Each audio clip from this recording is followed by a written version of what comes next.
All right. Hi, everyone. Frankie here. New West Reset. Hello. How's it going, eh? Welcome back.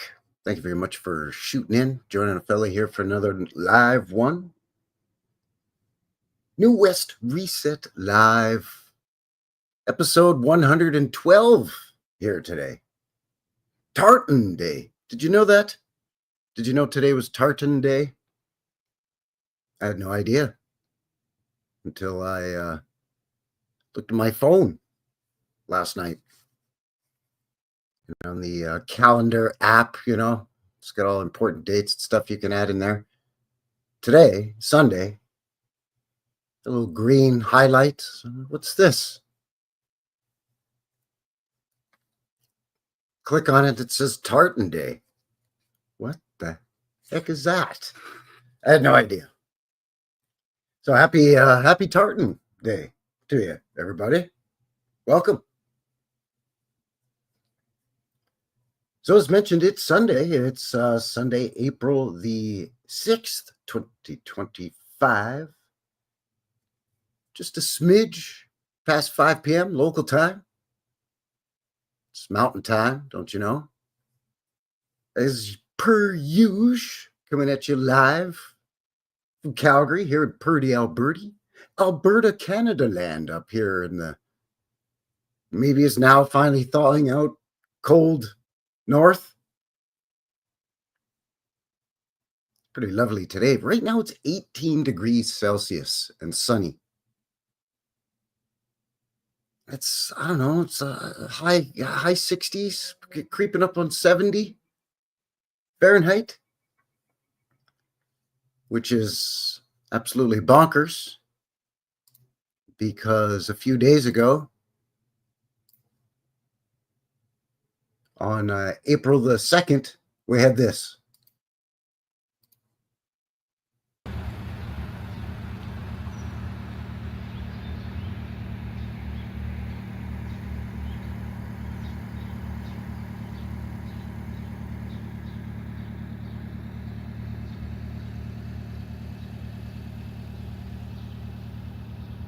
Wednesday, April 2nd.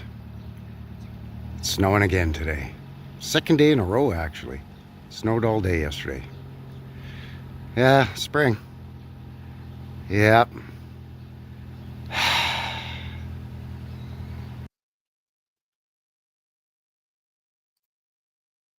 So yeah, there you go. That was 3-4 days ago.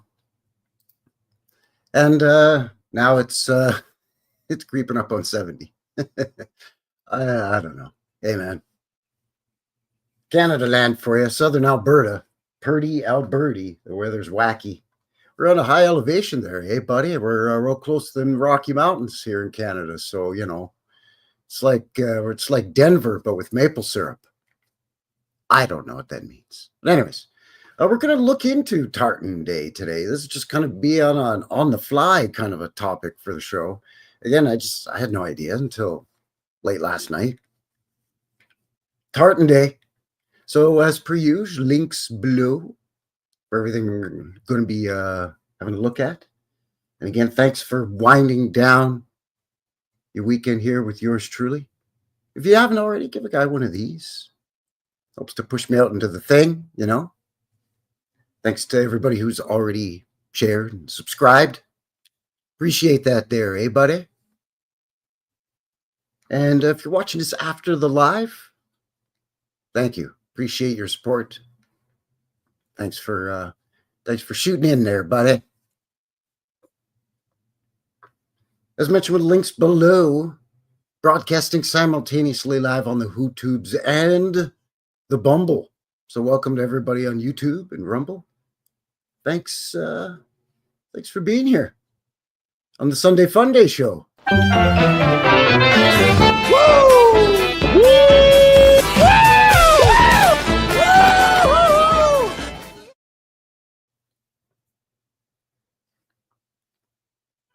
Let's say howdy to everybody in the chat, see who's here, how everybody's doing. By the way, thanks again for being here, winding down your weekend.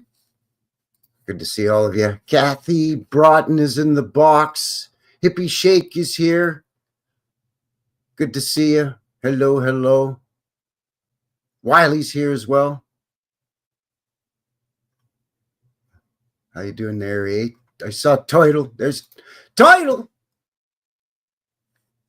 There's Title over here.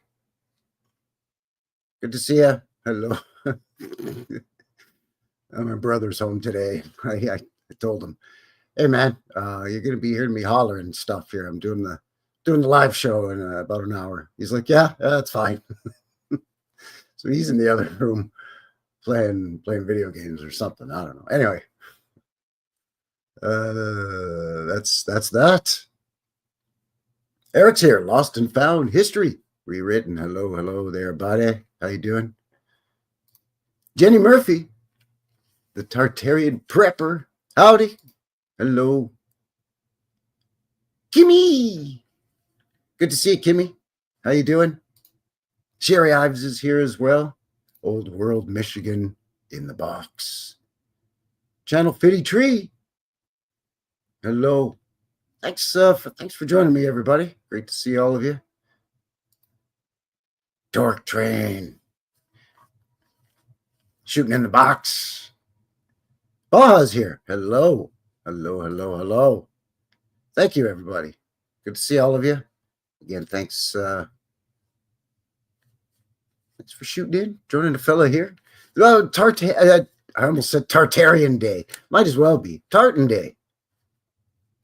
Tartan, tartar, Tartarian, cream of tartar, tartar sauce, steak tartare. Whatever. But it's Tartan Day. And again, I had no idea.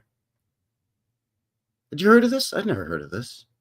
And, you'd think, well, of course not. Frankie, you're in Canada. Why would you guys wear beaver pelts and stuff up there, don't you? Buffalo hides, right? What do you care about tartan over there?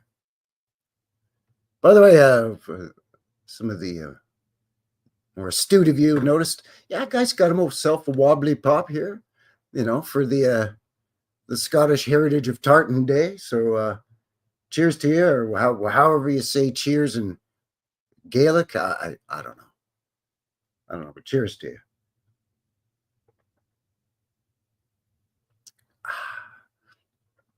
I've got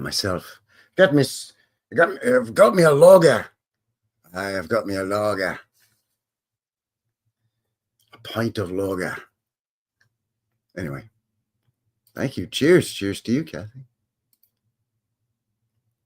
So we're going to look into this thing. As per usual, about midway through the show, give you a sneak peek at your upcoming midweek vintage footage video. And I want to share with you right now the teaser trailer, not the official trailer now. This is just a tease, just to get you, the Pavlovian response going. Give you a little look-see here at the teaser number 2 for my upcoming documentary film. I'm going to call it a film. I'm going to be fancy. I'm going to be fancy about it. Why not? It's called Reset 1700. And here's the second teaser for that. I think I showed it last week, but hey, not hurting anybody by showing it again, are we? Just trying to get you guys all, riled up. So here we go. Reset 1700.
All right, so there you go. So that's coming up this summer.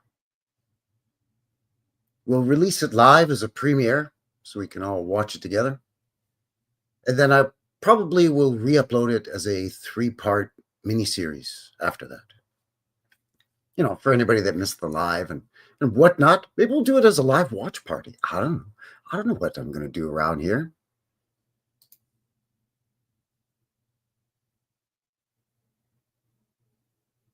So I'm really looking forward to sharing that with all of you. Really excited about that. Also, what else? What else? Oh yeah, I got a couple of messages that t-shirts have arrived. I think that's great. It's fantastic. Pretty fast, actually. I'm not gonna lie, it was pretty quick. So it's great. You know, because Canada Post is, well, let's face it, it's not the fastest. It's not the fastest, to say the least. So, you know,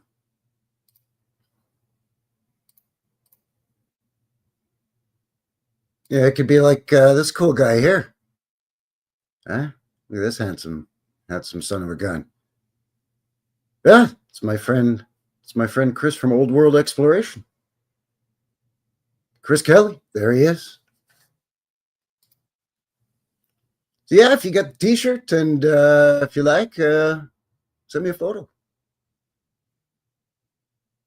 If you like, I can do the, you know, where they put the black bar across your eyes, like they used to do back in the day. So people are like, who is that? I don't know who that is. That black bar is totally fooling me. But I can make it anonymous, you know. Anyway, thanks for joining me. So yeah, what do we had? Tartan Day. Tartan Day, eh? What does that have to do with Canada there, buddy? Well, I'm gonna find out. We're gonna find out.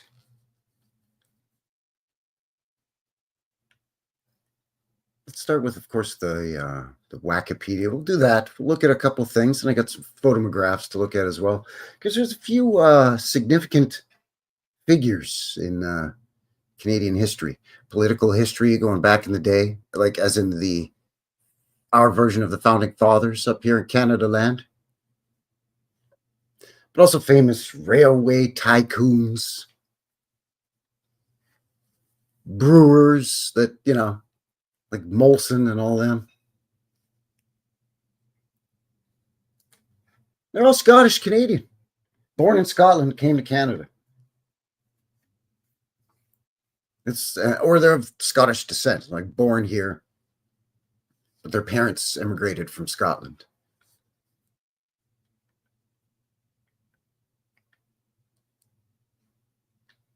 So, of course, let's start off with the Wikipedia, shall we? And I wanted to have a look at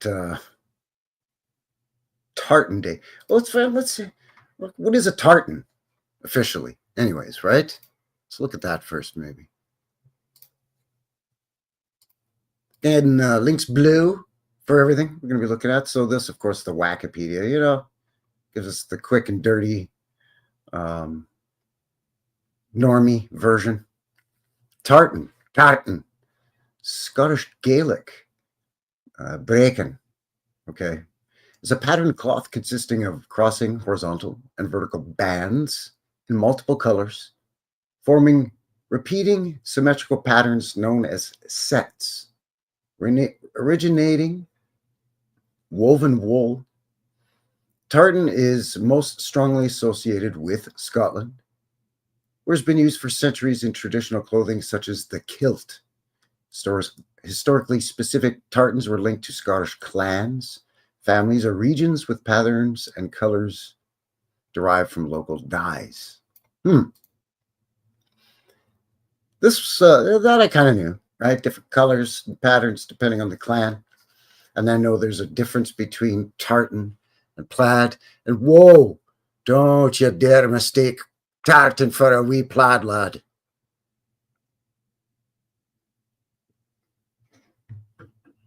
They're not the same. And I should know because we Canadians apparently know our plaid. We wear plaid shirts. We really do. I own like 10. But anyway, that I knew. But the earliest surviving samples of tartan style cloth, around 3,000 years old, discovered in China. That seems odd. So I guess not only Scotland, just most strongly associated with Scotland. But I guess, once you figure out how to weave and you get all, intricate and repetitive with the patterns, then sure. So it's a symbol of Scottish identity and all that. Okay, sure. So, I mean, yeah, okay. Kind of makes sense.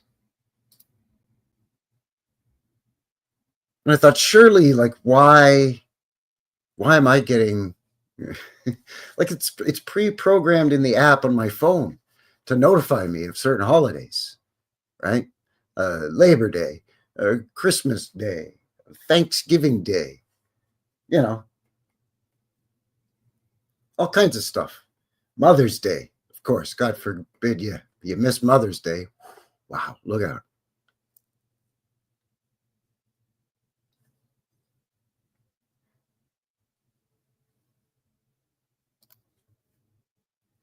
But as a Canadian, like what the heck, right? I mean, I know there's some Scottish stuff, but why, like Tartan Day? Surely this has been a thing for a while. So let's see what this is so strange to me. It's weird, but not weird. Anyway, Tartan Day. Again, the Wikipedia. Tartan Day is a celebration of Scottish heritage and the cultural contributions of Scottish and Scottish diaspora, expats, I guess, figures in history, or descendants of, too, right? Scottish people who immigrated from Scotland and their descendants. There you go. The name refers to tartan, pattern woolen cloth associated with Scotland. The event originated in Nova Scotia, Canada in 1987. Wait, really? It took that long to have a Tartan Day? And it took the Canadians to kick it off? Okay. Not Beaver Pelt Day, not, Buffalo Hide Day. No, Tartan Day in Canada. And not 1887, which, as you'll soon see as we look a little deeper into this, because the Scottish, again, going way back to the founding of the founding, you see, of the country here in Canada land, up here, eh? It's peppered with a lot of Scots. So, again, politicians and tycoons and magnates of all the sort. So yeah, it took them a while. 1987. Nova Scotia kind of makes sense. I mean, it's New Scotland, right? Nova Scotia is New Scotland. So, there's a lot of people in Nova Scotia that are of Scottish descent. Jessie Nix is here. Hello, Jessie. Hello. Jessie Nix in the box. Good to see you. So yeah, I thought, okay, why not?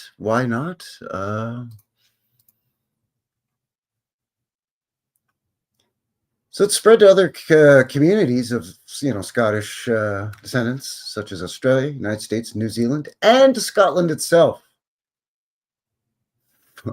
Okay, in the 90s and 2000s. It took that long? Tartan Day is held on April 6th, the date in which the Declaration of Arbroath was signed in 1320. Really? Wow, okay.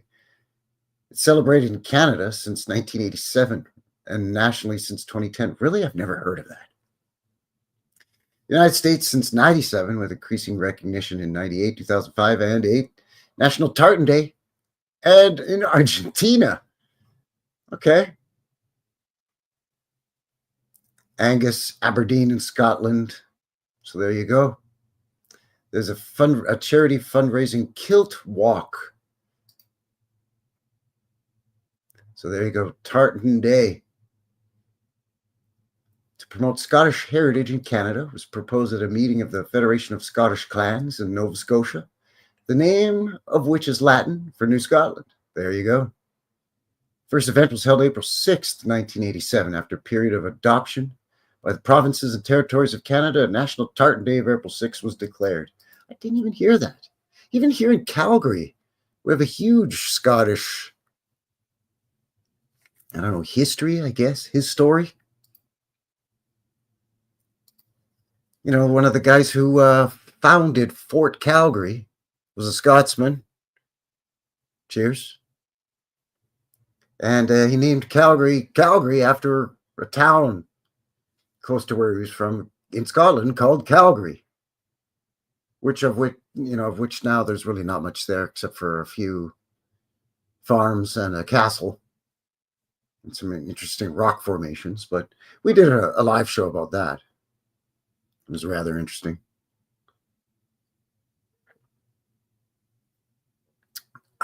Excuse me.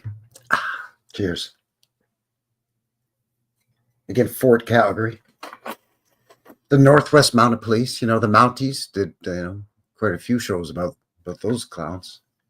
But yeah, what do you think of that? Tartan Day.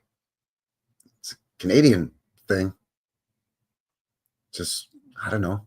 The long winters, the Canadians their minds get to wandering because they're all shut in and they're looking for stuff to do. Man, I can't wait for spring. Any excuse for spring. April 6th, Tartan Day. Let's do it. Let's do it. We'll have a wee bit of a party. We'll do it right. Aye.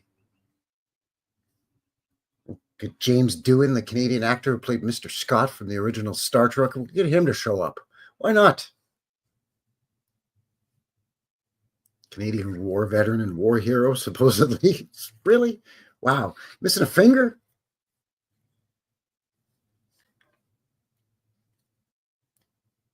I mean, I think he's of Scottish descent, but Canadian. What do you know?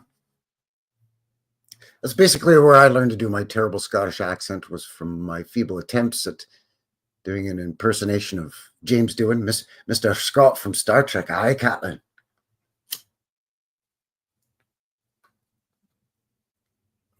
Anyway. That's right. Ubu Khan in the box. Yes, Dudley Do-Right. That's right. Yes. The Mounties. If it's not Scottish, it's crap. That's right. Absolutely. Yes. Another Canadian. There you go. There you go.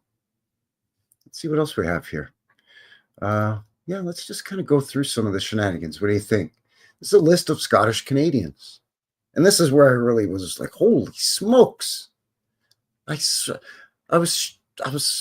had an idea, but I was shocked, but I shouldn't be shocked. So I wasn't shocked, but I was still kind of shocked. I knew, Alexander Graham Bell and, again, all kinds of John A. Macdonald, our first prime minister, Canada's version of the president, born in Scotland. Excuse me, Sir John A. Macdonald. I beg your pardon.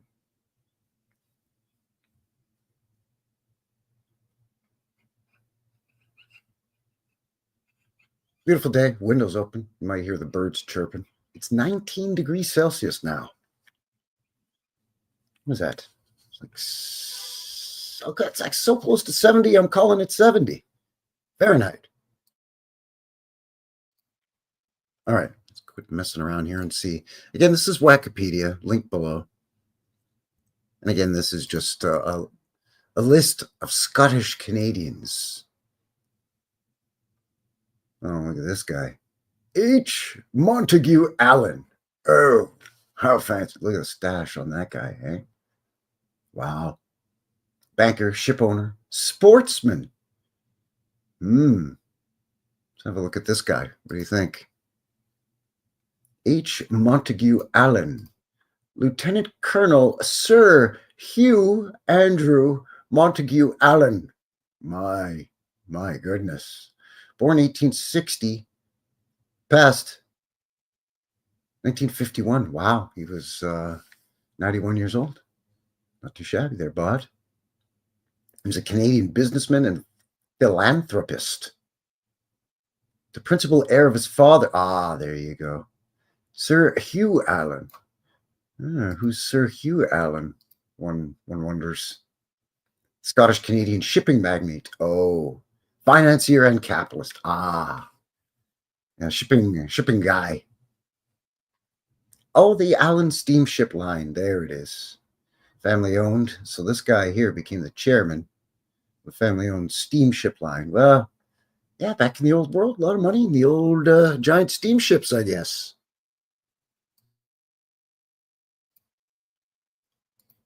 Vaughn is here, everybody. Good to see you, my friend. Vaughn in the box. Hello, hello.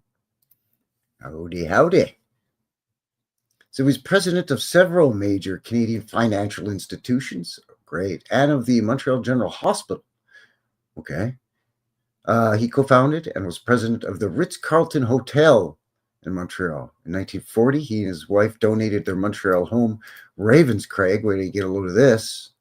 Just a castle. It's a castle there on the Golden Square Mile in Mount Royal, Montreal, Quebec. All the old world homes. That's fine. Nothing to see here. I'll just move along. He just donated that to McGill University. Sure, okay.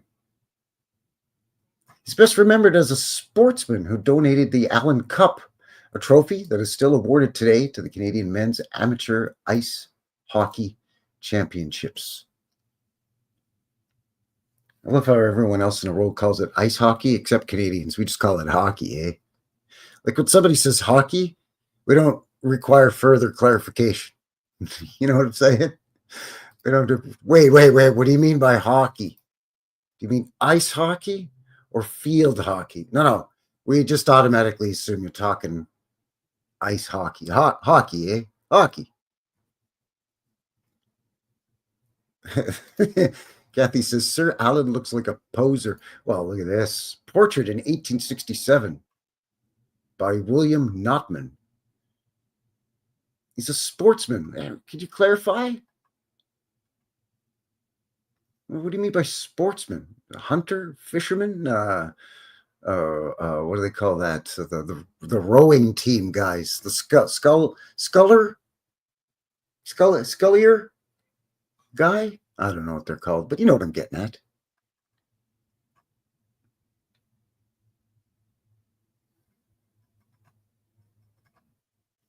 Oh, here, yeah, business career. Okay, so there you go. So he became deputy chairman of their steam line, president of the Royal Securities Corporation, which was a stock brokerage firm. Oh, Acadia Coal Company, Canadian Rubber Company. Wow, this guy's just dipping his toe in everything. Canadian Paper, Ritz-Carlton Hotel. Wow. Started his own merchant bank, which later was swallowed up by Bank of Montreal. Wow. He was on the Montreal Board of Trade. These guys, see, I think he's one of those guys, man. He's one of those guys. We got to explain about a dozen things, so we'll just attribute them all to this guy.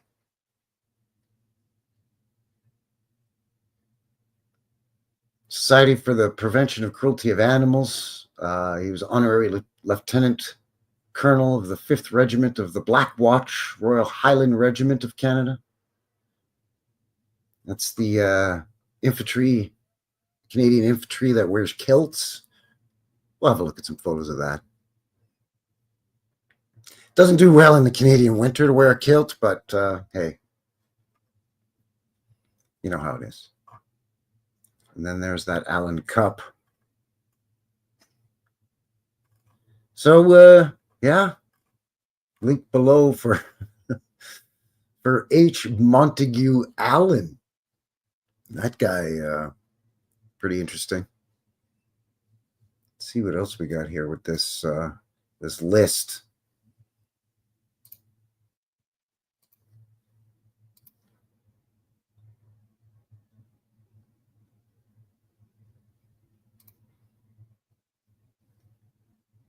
Hugh Allen. Yeah, it's his daddy. Richard B. Angus. Oh, Scottish, you don't say. With the name Angus in there somewhere? Sure. Frederick Grant Banting, scientist guy. Okay, and then, of course, yes, Alexander Graham Bell. Scottish born Canadian American inventor, scientist, and engineer. He's credited with patenting the first practical telephone. He also co-founded the American Telephone and Telegraph Company in 1885. AT&T, eh? The first practical telephone. I like how they have to explain it first. Telephone, colloquially referred to as a phone.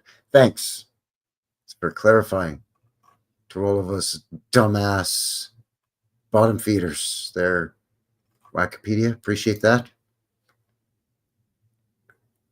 So his father, grandfather, and brother had all been associated with work on elocution. The heck is that? Study of formal speaking. Oh, and speech. And both his mother and wife were deaf.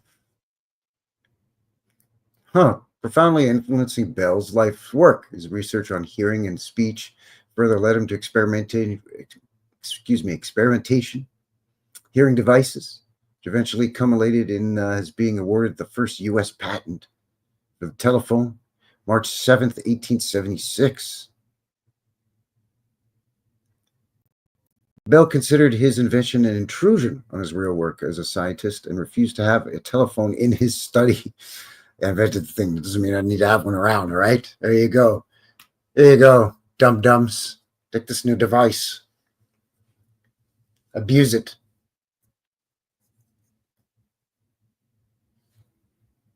Yeah, that's the thing with a lot of these guys, right, Kathy? She says, had his grubby fingers into everything, eh? Yeah. Yeah, John Candy's Canadian. Oh, yeah, there's a lot on this list. You're going to be like, wait, what? So he was born in Edinburgh.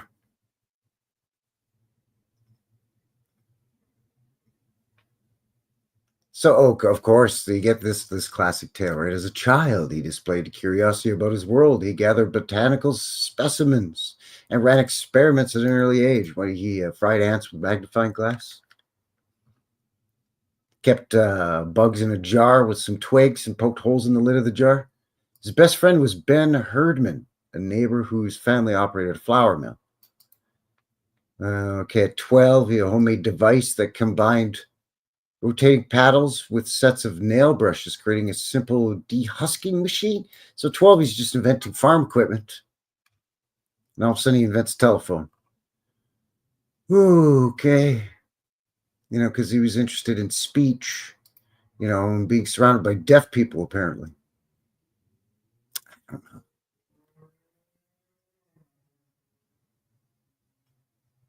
Alexander Graham Bell. Born in Scotland, moved to London, then to Canada land. Paris, Ontario. Really, you don't say. There you go, Paris, Ontario. Very nice, I'm sure. Oh, well, lovely. I'd have to look into this. That looks interesting. Very interesting. A Canadian canal city. Very nice. Set up his workshop, converted carriage house near what he calls his dreaming place. A large hollow nestled in trees at the back of the property above the river. Really? Despite his frail condition, upon arriving in Canada, he found the climate and environs to his liking and rapidly improved. Continued his interest in study of human voice. And when he discovered the Six Nations Reserve across the river at Onondaga, I learned the Mohawk language and translated its unwritten vocabulary into visual speech symbols. So he's just now he's just translating indigenous languages and writing it down. After inventing farm equipment and experimenting with hearing devices. And, eventually out of this comes the telephone, the phone, known colloquially as the phone. Phonautograph. Sounds terrible. Why did everything have to be some kind of graph back in the day? Automograph. A stereograph.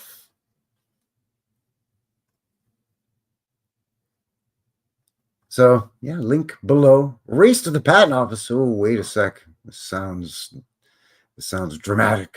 In 1875, Bell developed an acoustic telegraph and drew upon a patent application for it since he had agreed to share U.S. profits with his investors, Gardner Hubbard and Thomas Sanders. Bell requests that an associate in Ontario, George Brown, attempt to patent it in Britain, instructing his lawyers to apply for a patent in the U.S. only after they received word from Britain. Britain issues patents only for discoveries not previously patented elsewhere. Oh, who's this George Brown character? Scottish-Canadian journalist, politician, and one of the founding fathers of Canada. You don't say. Meanwhile, Alicia Gray, it's a dude? It's a girl's name. Sorry. I was also experimenting with acoustic telegraphy. Thought of a way to transmit speech using a water transmitter. On Valentine's Day, 1876, Gray filed a caveat with the U.S. Patent Office. Telephone design that used water transmitter. That same morning, Bell's lawyer filed Bell's application with the Patent Office. It's a considerable debate about who arrived first, and Gray later challenged the primacy of Bell's patent. Bell was in Boston on February 14th and did not arrive in Washington 26th. So a little bit of, usual, what do we call it? A special term around here for that kind of thing. What is it? Skullduggery? No, that's not it. Chicanery? Close, but not quite. Oh, I know. Shenanigans.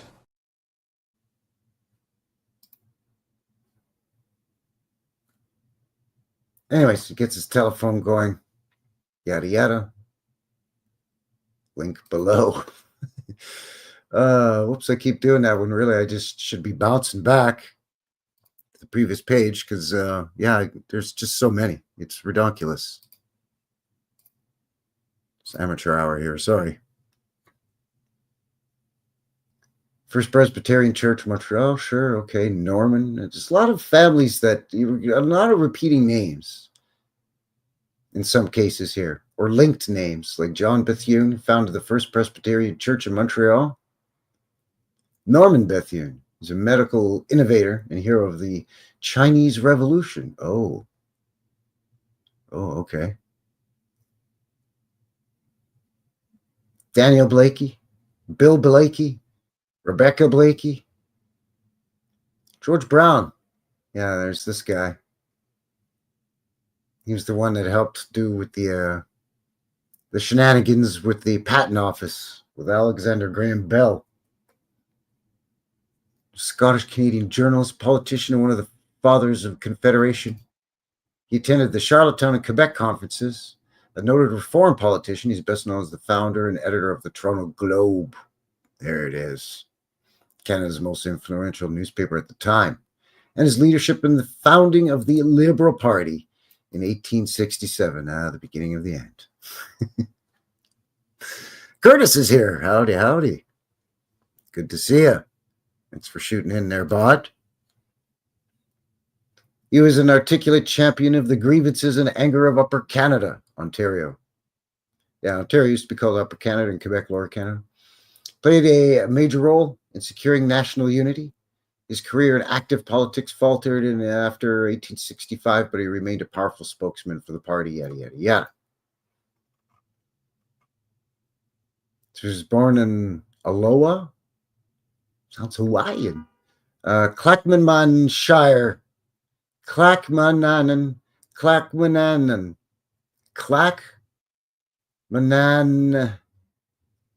Shire. That's a terrible name for your town. Why would you name your town that? Oh, it means such and such in Gaelic. I don't care. That is a terrible name for your town or county.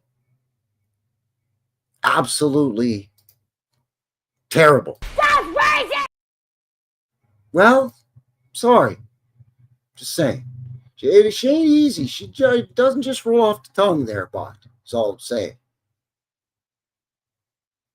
Oh, a wholesale business in Edinburgh. It's always Edinburgh with these guys. Then he goes to New York City and then to Canada Land.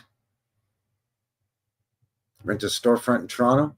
And on August 18th, 1843, they published the first edition of a newspaper called The Banner.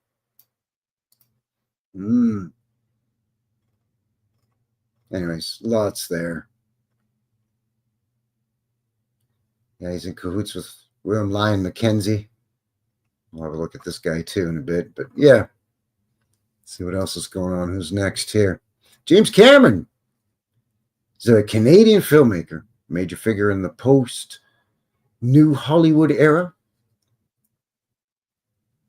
Now, I think it was his mom. One of his parents is Scottish. Douglas Campbell, Gordon Campbell, Kim Campbell, Nev Campbell. Oh, that's right. Hey, hello, miss.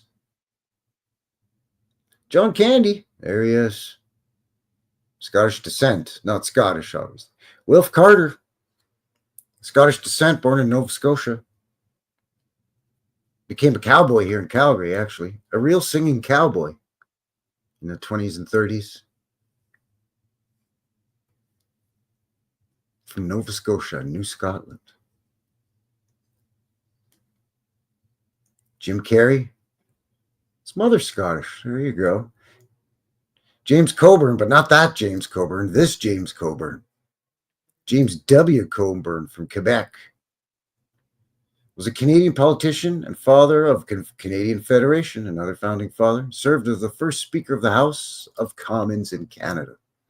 He was born in Berwick-upon-Tweed on the English-Scottish border and immigrated to Canada with his father, James Coburn Sr., Coburn, mother Sarah Turnbull, and brother Adam. At the age of 13, after setting up Canada College in Osgoode Hall, he established law practice in Cobourg, Ontario land. Moves his way up in the Legislative Assembly and gets to politics, Conservative Party. Attended the Quebec Conference, a supporter of the Confederation to unite the country with Sir John A. Macdonald.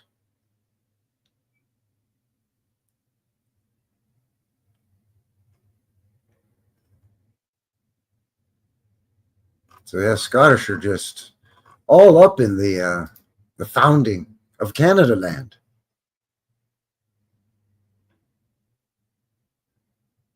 William Davidson, Scottish-Canadian lumber merchant, shipbuilder, and politician. I see politicians everywhere. You can't swing a dead cat in Canadian history, apparently, without hitting a Scotsman. Sir John William Dawson, a Canadian geologist. Okay. Richard Dobie, fur trader. Oh, there, finally we're getting some fur traders in here. Sir James Douglas. Look at this cockeyed, wall-eyed looking sumbitch. What is going on with this guy? Say now, buddy. I'm glad you're proud of all your accomplishments and whatnot, but you ever considered an eye patch? No, just because, it's distinguished. It's distinguished is all I'm saying. You'll look distinguished. It goes nice with all the medals and whatnot. Anyway, James Douglas. Governor James Douglas. Later, of course, Sir. All these guys are knighted. The king is just coming over here, tippity-tap-tap, knighting everybody in sight. God bless him. It's the King of England, by the way. Canada's, deep in the Commonwealth there. Even after we become an official independent country. thanks to pop-eyed guys like this, we're still part of the Commonwealth and whatnot for a long time. But anyway.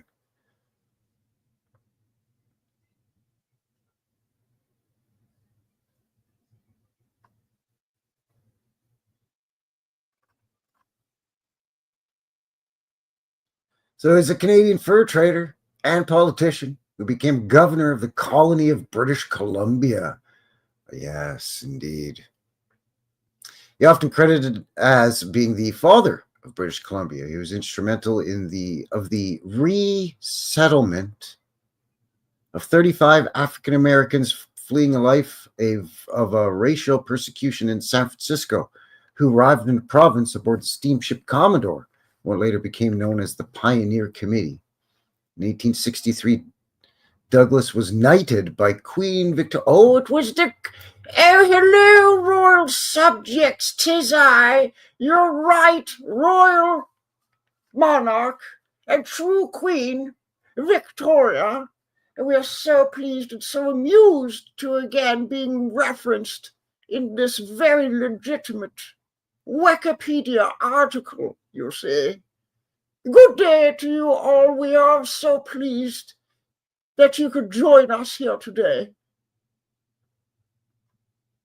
He stated, or excuse me, he started work at 16 for the Northwest Company. That's a big fur trading company. And then the Hudson's Bay Company. That's the other big fur trading company. Finally, we're getting some fur trading in the narrative. Yes, finally. I was wondering. It became a high-ranking officer. That's right, these companies, that all they were interested was trapping and trading fur back to England, had their own militaries and, officers and, different divisions. And, I don't know the military mumbo jumbo and the structures, but, there was infantry and cavalry, and there was, they had, rifleman divisions, and I don't know, whatever. You know what I'm saying? They would have skirmishes and go to battles and wars with one another. It was ridiculous. Anyways, he became a high-ranking officer, and then he was the governor of the colony of Vancouver Island. In 1858, he became the first governor of the colony of British Columbia, which basically was Vancouver Island and the mainland, and asserted the authority of the British Empire during the Fraser Canyon Gold Rush, which had the potential to turn the mainland into an American state. Sorry to my American friends. Gotcha again. Gotcha. As Dave Chappelle would say, gotcha, bitch. Sorry. Sorry about that, eh? But gotcha again. You tried to sneak in here a bunch of times. You know what? A guy's got to tip a beer to you for that, though, bud.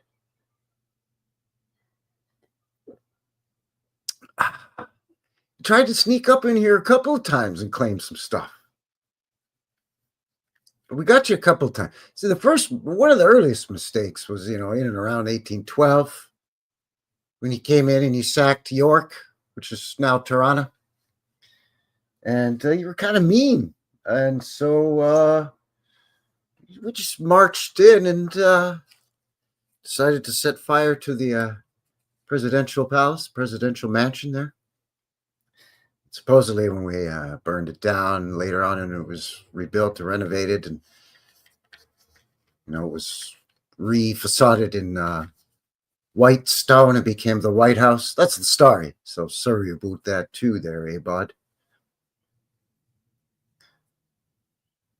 Either that, or some highfalutin governor of some place, some fur company, somehow has the authority to, I claim this land in the name of the crown. And that's it. And so there went the Oregon Territory, a part of the Oregon Territory, and became mainland British Columbia. But the whole thing was ridiculous. But anyways, he was born in 1803 in Guyana. Sounds African. Father was John Douglas, a Scottish planter and merchant from there now we get some Glasgow. Finally, we get some Glasgow representing here. Then there's a lot of sirs and commanders of and so on. And he was in the Northwest Company, as mentioned, and then the Hudson's Bay Company. A lot of these guys apparently did that. They kind of bounced from Hudson's to Northwest or Northwest to Hudson's. And there's definitely a lot of, one point I thought they were two arms of the same monster. But I realized that they're actually two factions that were fighting for the land grab, as you know, the push westward was occurring here in Canada land, mirroring much of what was going on south of the Canadian-American border, you know, with the push westward. Hence the whole, you know, race to claim land in British Columbia and, to be honest, here in southern Alberta after the Louisiana Purchase. Parts of southern Alberta here used to be part of the Louisiana Territory. So, yeah, wacky stuff going on here. But yeah, a lot of these guys used to bounce back and forth between these companies. And, yeah, they used to have all-out skirmishes and wars with one another. Anyways, you got James Douglas, we just looked at, then Tommy Douglas, who ended up being the Premier of Saskatchewan. Shirley Douglas was an actress, daughter of Tommy Douglas. See, a lot of these repeating names. William Dow, the British-born brewer and financier of Montreal. Well, what's going on with this guy? Where are we at for time here? 54 minutes. William Dow was a British-born brewer and financier of Montreal, Quebec, born at Mutt Hill, Perthshire. He was the eldest son of Dr. William Dow, brewmaster, and Anne Mason.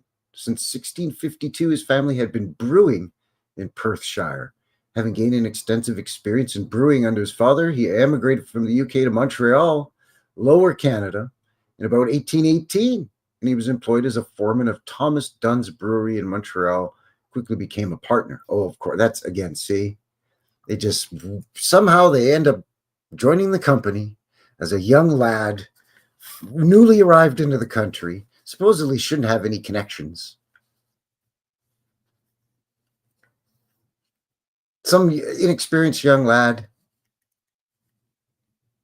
gets this job, and next thing you know, he's running the place and innovating and expanding the company. And it's like, wait, what? Plus doing a bunch of other stuff. You know,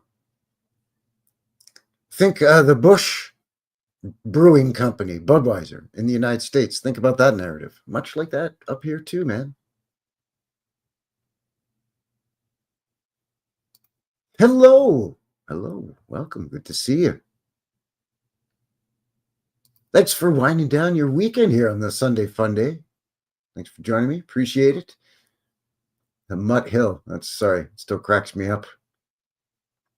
Anyways, not much about this dude. It's mostly just about the brewery stuff. He was employed as a foreman of the brewery, quickly became partner. His younger brother, Andrew, had also trained as a brewer, of course, joined him. And together, the two of them took over the company, later known as Dow Breweries. It soon was a strong competitor to Molson, Canada's version of the Bushes, Anheuser and Adolphus Busch and whatnot. Greatest brewery in the city. Dow was also a financier, and in 1860 he built his home Strathern House in Montreal's Golden Square Mile. There it is again, Golden Square Mile.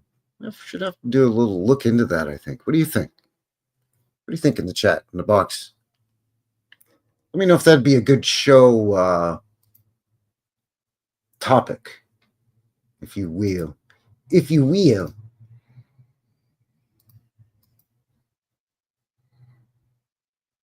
George Alexander Drummond, Scottish-Canadian businessman and senator. See, a lot of these guys get into politics. Timothy Eaton. He decided to found a department store. Northern Irish Canadian. So then why is he in a Scottish thing then? This is supposed to be Scottish Canadians. His grandfather was, yeah. Does it say anything about Scotland? Anyways, he founded Eaton's department store, one of the most important retail businesses in Canada's history. Yeah, it's been gone for a long time now.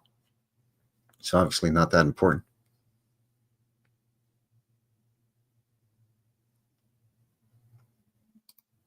Have you checked the original Bow City, Alberta? Very interesting and almost completely gone. Huge old time city. Bow City in Alberta? I have not, but I will. I'll look into that. Bow City, Alberta. Very interesting. I'm just gonna. Okay. Wikipedia says okay. I'm gonna put a pin in it. I'm gonna put a pin in that.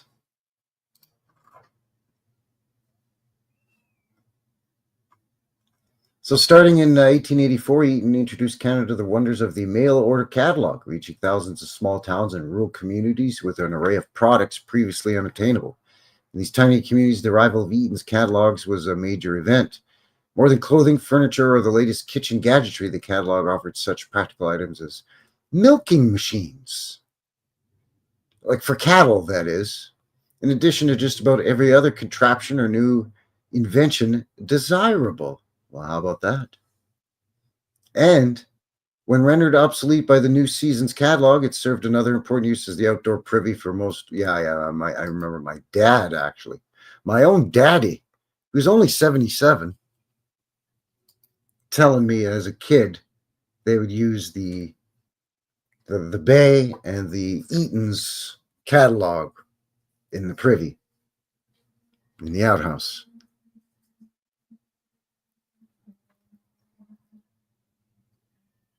So at 54, he worked for a short time at a haberdashery store in Ontario. They owned a farm in Georgetown, a short distance. In 1865, he helped with his brothers. He set up a bakery business in the town of Kirkton, which went under after only a few months. Undaunted, he opened a dry goods store at St. Mary's. This guy's just moving town to town, trying to open up shop, something. He'll try anything. Haberdashery, bakery, dry goods. In 1869, he purchased an existing dry goods and haberdashery business on Yonge Street. There might be your key right there in Toronto.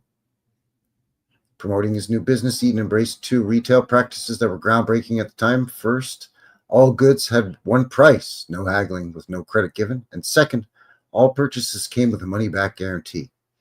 Practice expressed in what would become the long-standing store slogan of goods satisfactory or money refunded. Stand by all this crap. Really, why? Because we said we did. Just bring back this here little piece of paper. Cheers.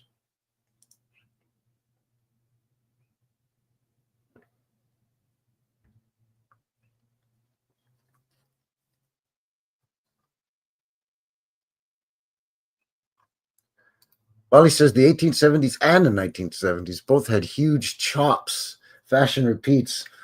Yeah, there's different cycles. Some of them are like 100-year cycles, like the pork chop and lamb chop sideburn facial hair trends.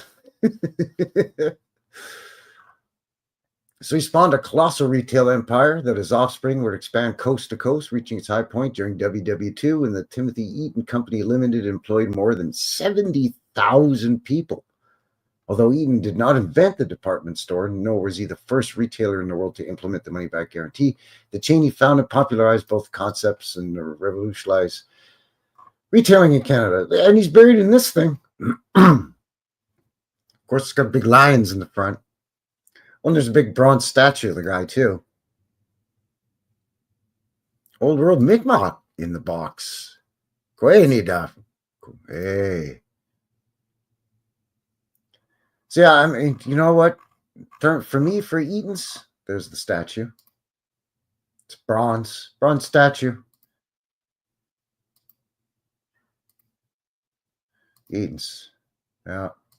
There was an Eaton's store here in Calgary. But I remember as a kid, back east of Montreal, Christmas time, generally speaking, my parents would take us kids to the Santa Claus at the Eaton's department store. Usually we go to Old Montreal and make a day of it. because there are hansom cabs there, you know, the horse-drawn carriages. You can ride around in the old part of the city. If it had snowed a lot, they do them as a sleigh as opposed to the wheeled version. Anyway, Eaton, David Edward, Chief Dominion Architect. Oh, this guy. David Ewart is a Canadian architect who served as Chief Dominion Architect from 1896 to 1914. Okay, so there's going to be a lot about this guy. The Dominion Architect, meaning he's the chief architect on behalf of the federal government for the entire country of Canada. For, what is that, 18 years? As chief government architect, he was responsible for many of the federal buildings constructed in this period. He broke with the neo-Gothic style, okay, and adopted by his predecessors, Thomas Seton Scott and Thomas Fuller. Sure, okay. Speaking of chops, boom. Rather, he embraced the baronial style, exemplified it in several important buildings. Ah, okay. Personal. He was married to Jeanne-Marie Doyen till her death in 1885, and then with Annie Sigsworth Simpson from 1887 to his death in 1921. Nothing on any of them. Okay. Then a list of the buildings, and as you would imagine, long as your right arm. Long as your right arm. Okay. I mean, link below, you'll find this guy. I mean, we could be going all the live long day. But not much in terms of the man himself, right? This is a Wikipedia article about this guy, not about his works, but when they include his works, it's like 22 times longer than the guy. The guy, you get 4 paragraphs. Not even 3 paragraphs. The works, you get 3 pages. Cousin Vinny's here. Did you sneak in? Were you here the whole time? Didn't even see you. Good to see you, cousin Vinny, in the box. What are you doing? Are you sneaky over? You sneaking up on a guy over here? Huh? You know, apparently it's become a little bit too freaking easy to sneak up on Frankie Fingers over here. So, Tommy, where have you been, huh? I've been watching New West Reset. Huh? Well, you know, it's New West Reset. It's just thing on YouTube. He goes around, he does his boots on the ground thing. They'll tell you.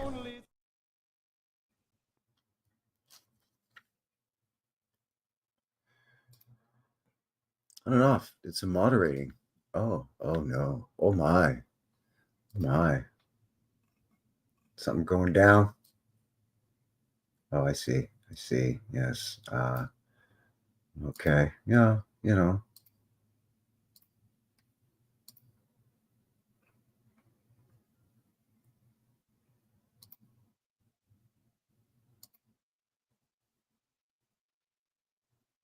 Okay. Yeah, you know, it's kind of, unfortunately it is what it is. You got to do what you got to do, you know, fair warning and whatnot, right? You give a guy fair warning, and fair warning's fair warning.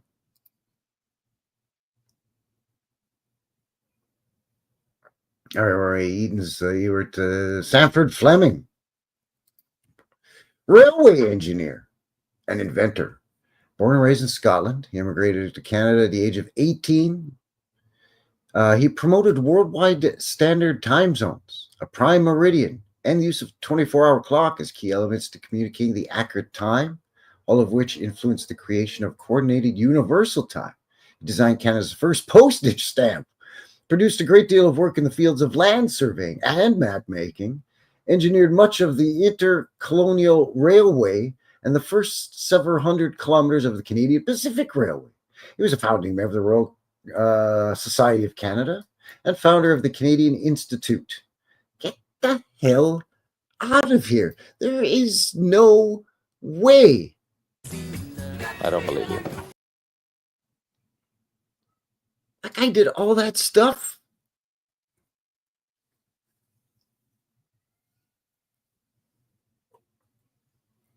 Come on, man.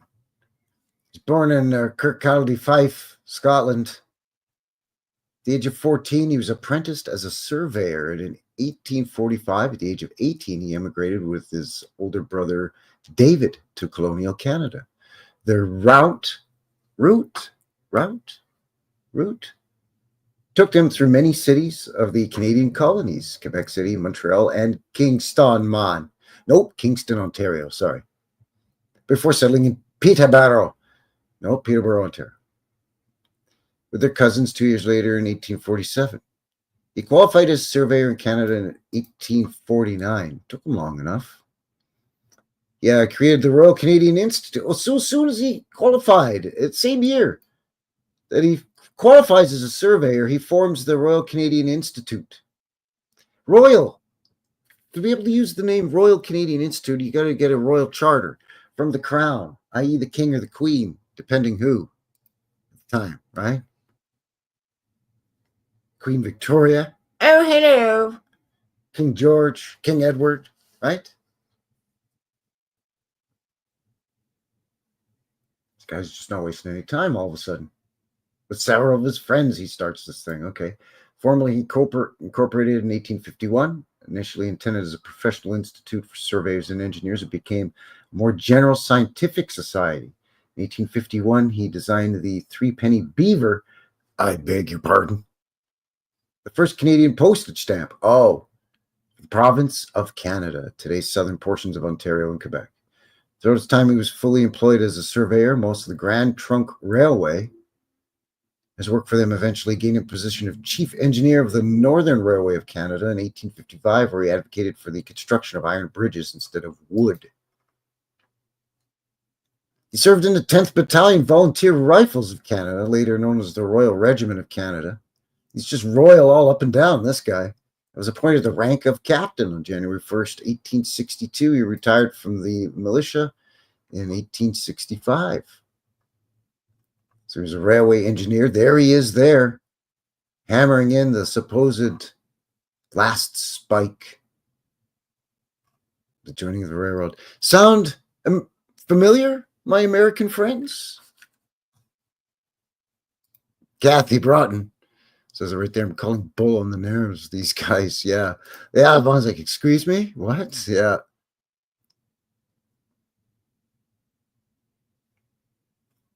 Inventor of Worldwide Standard Time. So this guy was just doing it all. He was a modern day, I don't know.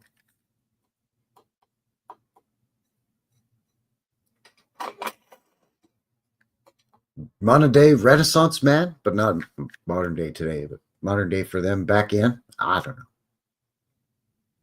This guy's just doing everything.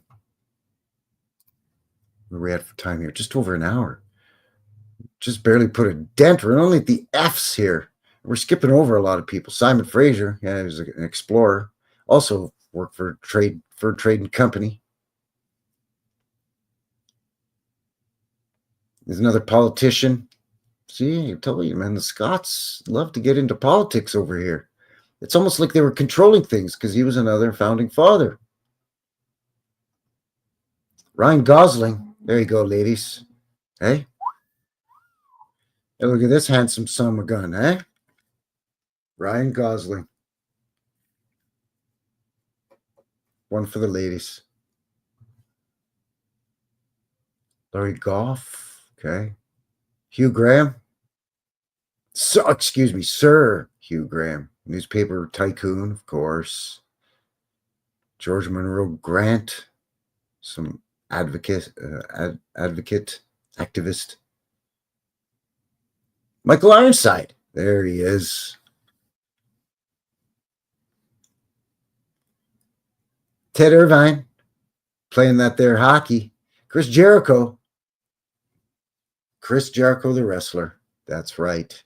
You got it. Alexander Keith. Oh, a brewmaster.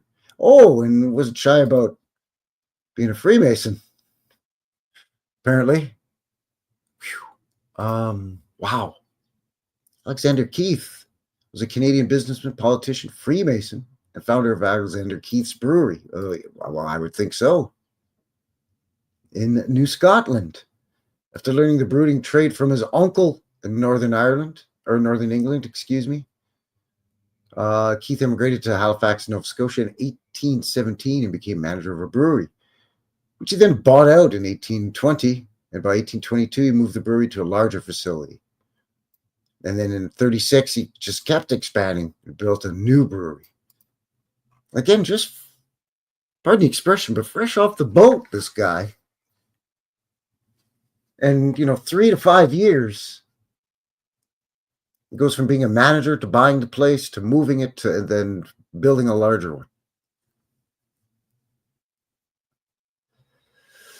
Yeah, they pulled Chris Benoit. Well, I don't know if he's of Scottish.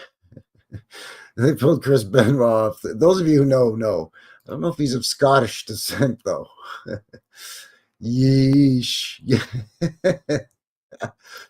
Yikes. I mean, I'm sorry. And it's funny. It's funny, but it's not funny, but it's funny. Anyway, at the end of slavery of the British and French Caribbean, reduced the availability of sugar for rum making and other beverages, grew in popularity. Beverages brewed by Keith included spruce beer, porter, ginger wine, and strong ale. In other words, just all kinds of moonshine and hooch. The brewery is now part of Anheuser-Busch. Of course it is. From 1837, he served senior in management of various companies, including the Bank of Nova Scotia, Halifax Fire Insurance Company, Colonial Life Insurance Company, Halifax Gas, Light and Water Company, the Provincial Permanent Building and Investment Society. He was also in politics, the House of Legislature, Member of Parliament, or an MLA, sorry. He served several fraternal charitable societies, including the president of the North British Society and Grand Master of the Freemasons. So this guy was in knee deep in politics and big business. And surprise, surprise, surprise, he's a brother bricker. Very interesting indeed. William Lyon Mackenzie King, not to be confused with William Lyon Mackenzie, but they're both politicians. Avril Lavigne, little cutie pie, quote unquote, punk rock singer, post punk pop. I don't know. Grace Annie Lockhart was the first woman in the British Empire to receive a bachelor's degree. Huh. From Sackville, New Brunswick. Back in 1874. Huh. Angus MacAskill, Scottish-born Canadian giant. I think we've looked at Angus in the channel before in the past here. 1891 edition of, the 1981 edition of Guinness Book of World Records stated he was the strongest man, the tallest non-pathological giant. In other words, he didn't suffer from gigantism as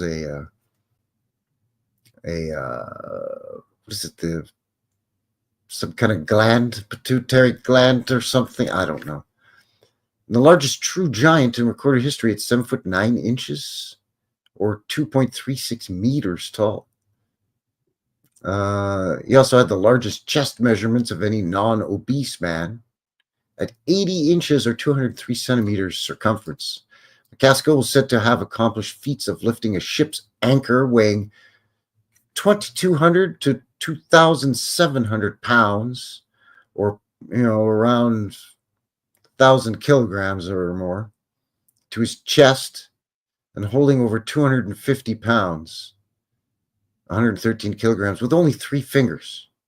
All these feats of strength were never verified. Okay, we're likely subject to exaggeration, sure. So he was born in hamlet of Sheeby on the island of Bernary, Sound of Harris, Scotland. His father was Norman MacAskill. MacAskill was 5'9", And his mother was Christina. He had 12 siblings, several of whom died young. He was an ordinary-sized baby. Family settled in the fishing community of Englishtown, Cape Breton Island, Nova Scotia, 1831. Young McCaskill was said to be of normal stature, but entering his adolescence, he began to grow rapidly. By his 20th year, he attained 7'4", eventually reaching 7'9". 510 pounds. His shoulders were 44 inches wide. Palm of his hand 8 inches wide and 12 inches long. His wrists were 13 inches in circumference. Wow, man, this guy was huge.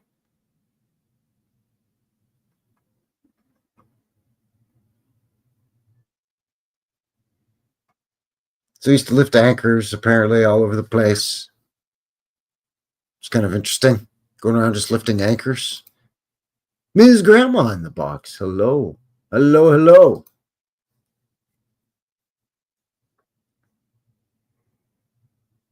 Okay, what's going on here? French sailors apparently taunted McCaskill to lift an anchor lying on the wharf, which was estimated to weigh between 2,200 and 2,700 pounds. McCaskill easily did so and walked down the wharf with it, but one of the anchor's flukes caught in one of his shoulders, crippling him. However, this was not the cause of his death, as he lived for many years thereafter.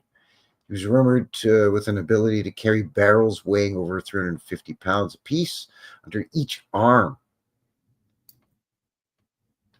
In 1849, he entered show business and went to work for, of course, P.T. Barnum, appearing next to General Tom Thumb.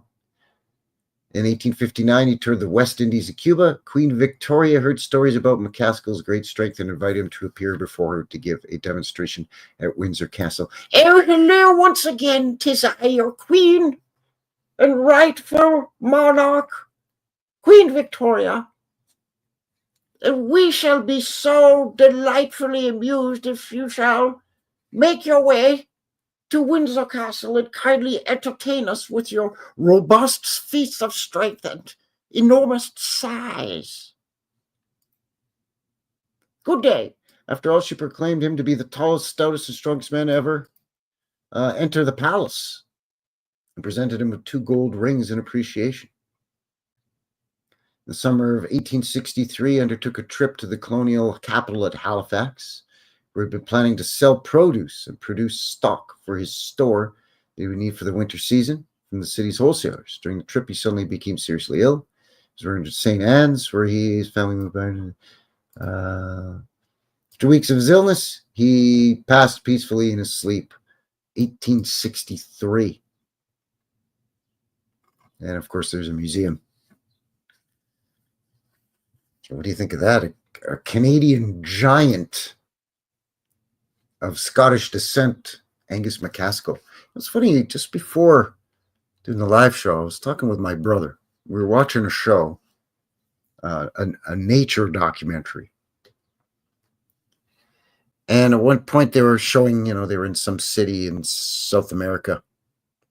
I can't remember which. Excuse me. Cheers. Anyways, and the camera pans and pulls back, and there's a old world building with a big, huge, tall door, like 30 feet tall. Right? Door handles out of reach of the average person even grab to open the doors. And then there's the regular sized door within the large door.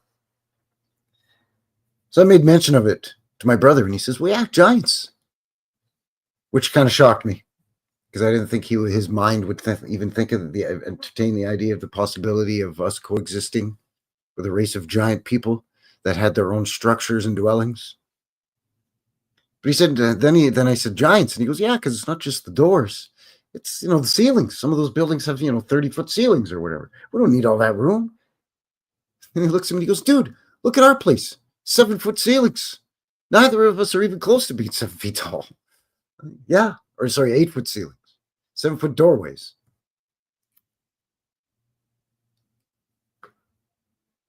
So I just found that to be very interesting. So then I said to him, well, what do you think of the idea that, at one point,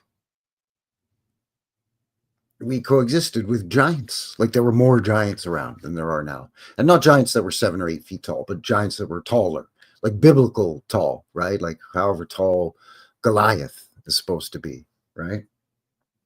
18 feet tall or whatever. Like big, tall. Like you can't even fathom a guy, all of you in the chat, in the box right now, all of you listening, you can't fathom a guy who's 18 feet tall. Some dude or some lady walking down the street, 18 feet tall. Because let me tell you, yeah, Shaq is over 7 feet tall. Andre the Giant was over 7 feet tall. We look at pictures of guys that were 8 feet tall. Sure. But let me tell you, if you saw Shaq in real life walking down the street and you saw him, you'd be like, holy crap, like you would lose your mind at how big he is. So imagine more than double that height. Imagine 8 feet tall.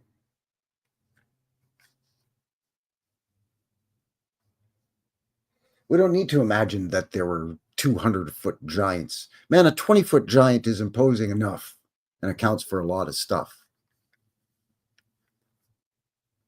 So I asked him, and he said, yeah. He says, I think so. He says, he looked at me and he said, dude, like and pardon I'm going to use the parlance of our times here. He says, dude, we're the midgets. He says, we're the little people. I said, so what do you think? There was like a war or a battle between giants and what we call regular sized people? He's like, yeah, and we won probably because of numbers, like ants. Just get them with sheer numbers. Like a George A. Romero film. That was a pretty interesting conversation. Anyway, I think that's a good spot there to kind of take a mid-show break here. We're coming up on an hour and a half already. Take a mid-show break, give you a sneak peek at your upcoming midweek vintage footage video. This time we are going to be, what do we got here? I don't even remember what I have. I think I have Parma, Ohio, which is that really weird orphan town. Like it was built as an orphan town. I'm pretty sure that's what's coming up here. Your upcoming Wednesday vintage footage. If you're new here to the channel, or just as a reminder, every Sunday we do the live show, and I give you a sneak peek at the Wednesday's vintage footage video, which is generally old-timey video, and put to music. I try to do Canadian content in there. And then a Friday, of course, you get boots on the ground video, where I poke around. And this one is, yes, Parma, Ohio, 1928. Again, put your ear goggles on, your ear cans, if you got them. Smoke them if you got them. This is just over 4 minutes long. It's a banger. Parma, Ohio, 1928. We'll see you on the other side of 4+ minutes. All right, everyone? Stick around. Be right back. Thanks. Cheers.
No place to go. Nobody loves you like your mother can when your mother's dead.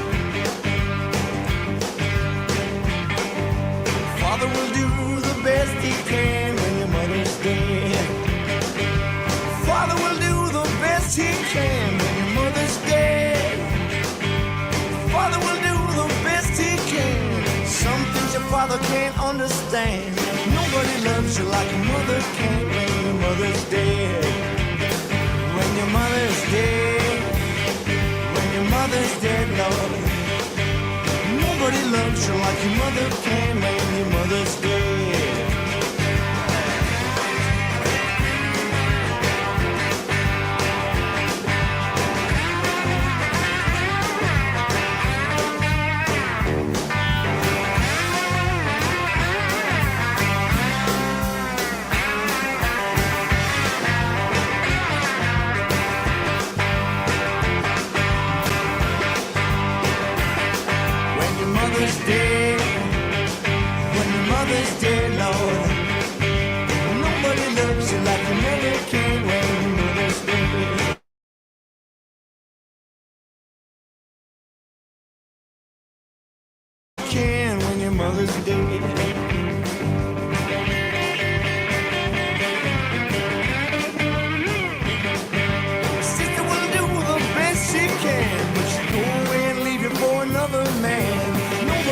Like your mother can when your mother's dead. When your mother's dead. When your mother's dead. Nobody loves you when your mother can when your mother's dead.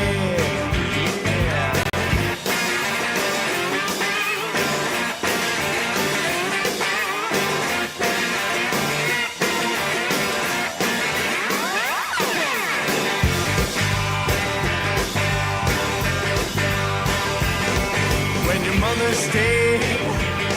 When your mother is dead, nobody wants you, nobody needs you, nobody loves you like your mother can when your mother's dead.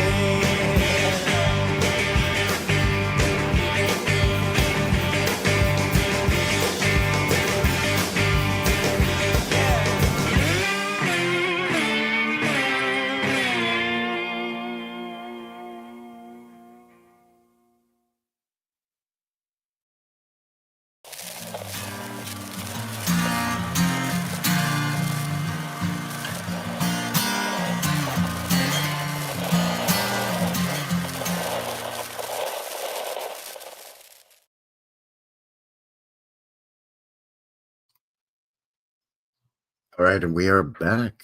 Welcome back, everyone.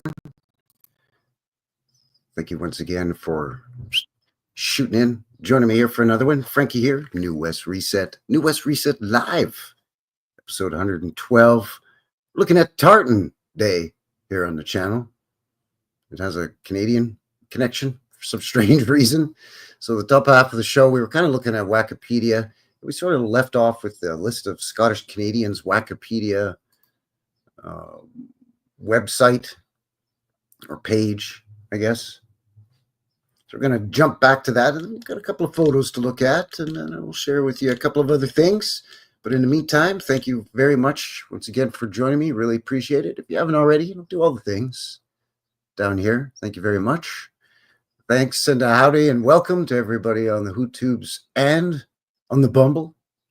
Again, links below for everything we discussed here so far, as well as the guys' socials, BitChute, MeWe, my email, and of course, as mentioned, Rumble. My location map, courtesy of Cousin Vinny,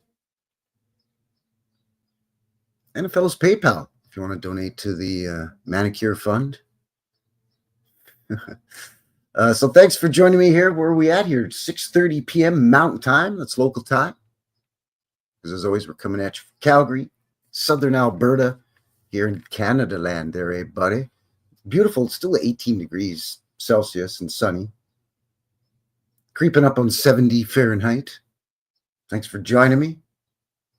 Thanks for winding down your weekend here with yours truly on the Sunday Fun Day. Woo!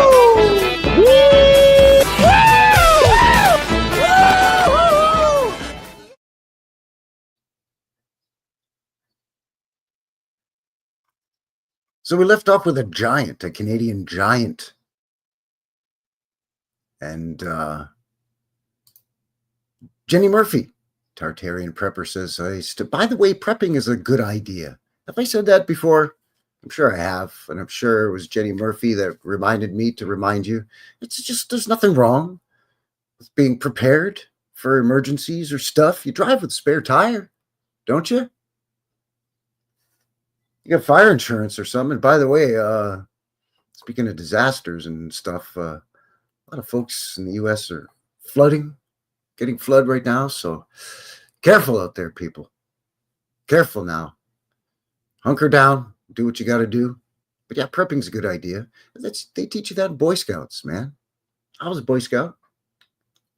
But anyways, Jenny says, I stood next to Robert Wadlow's statue in Alton, Illinois, and he was huge.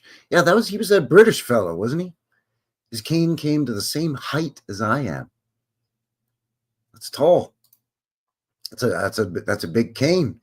Just shy of 10 feet. Yeesh.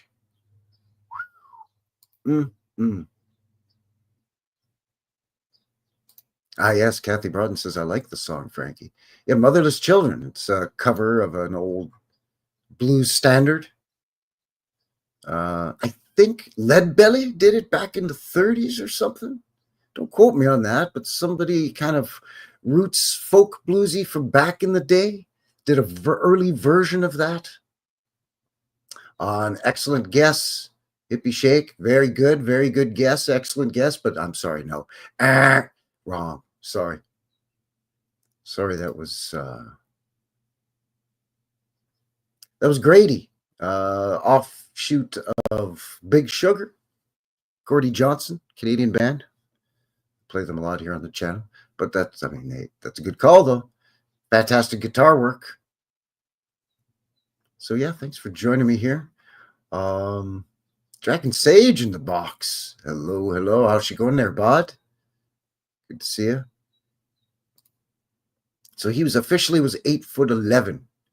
So that, that's like a foot shy of 10 feet tall. Again, like if you saw somebody, like I met the Undertaker one time. He was making an autographing appearance thing at a shopping mall that I worked at. I worked at one of the stores in the mall. Mid-90s. And that guy's like, what, I don't know, 7 foot, maybe, with his wrestling boots on. They always exaggerate the wrestlers' heights, right? 6'10", 6'11", 7 foot. And you see him on TV, and again, you're like, yeah, that's a big dude. Look how tall that bucker is. Look how much taller he is than those other dudes. And all those other dudes are big dudes too. But then you see him in real life, and you almost flip your lid, man. You don't realize. So imagine somebody who's 10 feet tall.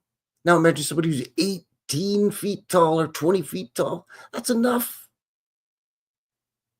That's big enough to account for these big doors and these tall interiors to some of these buildings. Even my dumbass brother thinks so. Anyway, thanks for joining me. Really appreciate it.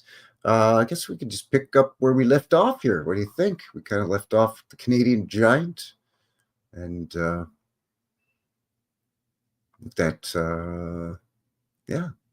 What's his name? Angus. Yeah, his name was Angus. Angus McGaskill. Angus McGaskill. There was a giant lady that was Canadian too, by the way. But I don't think she was of Irish descent, though. At least I'm pretty sure. I'm not sure, but I'm pretty sure. Anyway, so John Sandfield McDonald. A lot of McDonald's. John A. McDonald. J.E.H. McDonald. He was an artist. Group of 7. Oh, there you go. John McDonald of Glenaluldale. Again with the name. Why? So there he is. Sir John A. McDonald, excuse me. He was the first Prime Minister of Canada Land, serving from 1867 to 1873, and again from 1878 until his death in 1891. He was a dominant figure in the Canadian Confederation, the founding of Canada, right? The uniting of the provinces. Political career that spanned almost half a century. He was born in Scotland, where he was a boy. His family immigrated to Kingston, Ontario. As a lawyer, he was involved in several high-profile cases and quickly became prominent in Kingston. They elected him in 1844 to the legislature, province of Canada. By 57, he'd become premier under the colony's unstable political system. Then he got into all kinds of stuff with his political rival and all kinds of backroom deals and political shenanigans and trying to get the railway built and making all kinds of deals with that. Plus, he had to deal with French Canadians as well as Indigenous and Métis problems that were coming as Canada was expanding westward. Again, sound familiar, my American friends? Nice rubber stamp narrative. Yeah.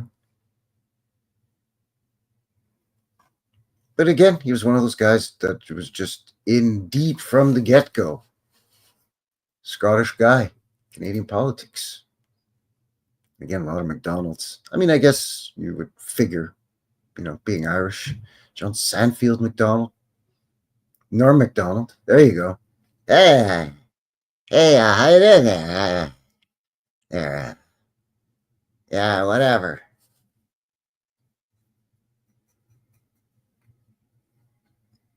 Rodney McDonald. He's a former premier of Nova Scotia. There he's playing a fiddle. Yeah, get some, boy. William Christopher McDonald, tobacco manufacturer. Yes, McDonald brand cigarettes up here at Canada Land. Quite a few McKays. Peter McKay, Robert McKay. Oh, you get your Mackenzies. Yes, Scottish explorer and fur trader. Alexander Mackenzie. Another politician. William Lyon Mackenzie. And don't forget the Clan MacLeod. The secretary to the Queen, or now the King. You'd be the secretary. This needs to be updated, Wikipedia.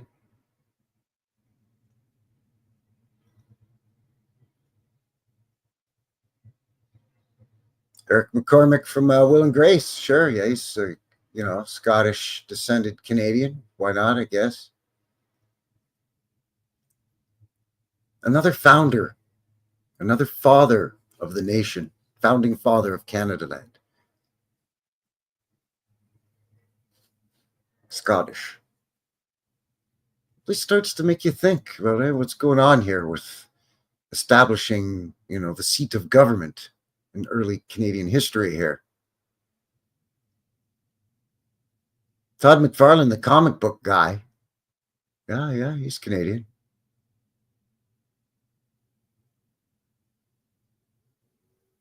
This guy was a mayor.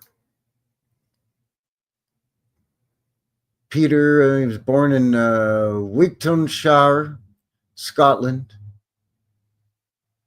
Changed his name when he became heir of his uncle, John McGill. McGill held a seat in the Legislative Council of Lower Canada from 1832 to 37. So he got into politics again right away. Then he served president of the bank. See, it's not just in a modern day where you get these politicians that bounce between corporations and politics and back and forth, or banking dynasty families and politics and corporations and back and forth. I don't know, even way back in the day, apparently.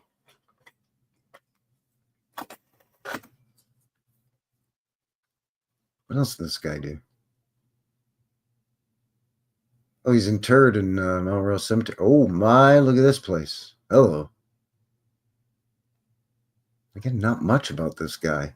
There's some stained glass mural in McGill Station in the Montreal Underground Metro, the subway.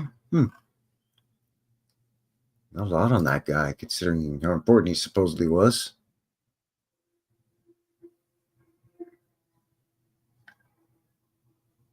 Sarah McLachlan, the singer. Okay. Skipped a few here. You get it, right?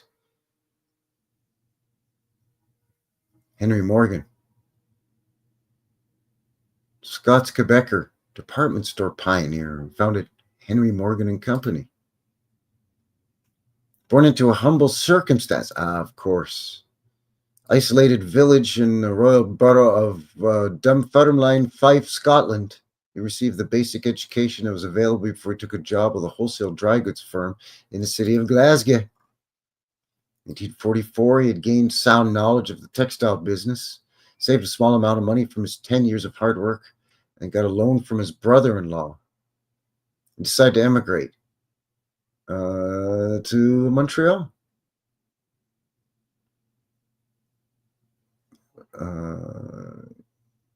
Put his training to good use and opened a business there. Immediately upon his arrival in Montreal, Morgan joined his friend David Smith to begin preparations to set up a retail dry goods store in rented premises on Notre Dame Street.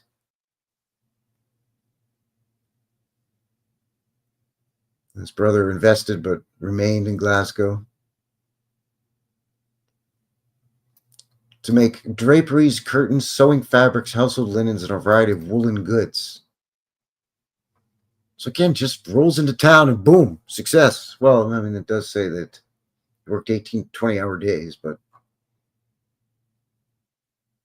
it's amazing how these guys just, not much about this guy either.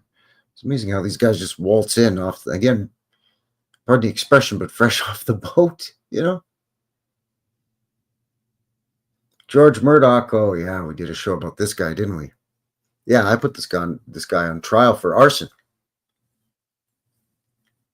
Public and private property damage, a bunch of other charges, including election fraud. Calgary's first mayor. He's of Scottish descent. Yes, indeed he is. Hey, Ed Murray. James Naismith, the inventor of basketball. That's right. We don't play it very well, but I mean, we're not terrible, but we're not the best. But we invented it. Alexander Walker Ogilvie, politician, businessman. Milling trade, Ogilvie and Company. Interesting. Roddy Piper. Roderick George Toombs. Irish descent. Yeah, wears a kilt in the wrestling ring. Christopher Plummer, Canadian actor. Why is he not Sir Christopher Plummer? I'm wondering. Angel Dreams in the box. Hello. Good to see you. Barely hanging. Well, hang in there, Angel.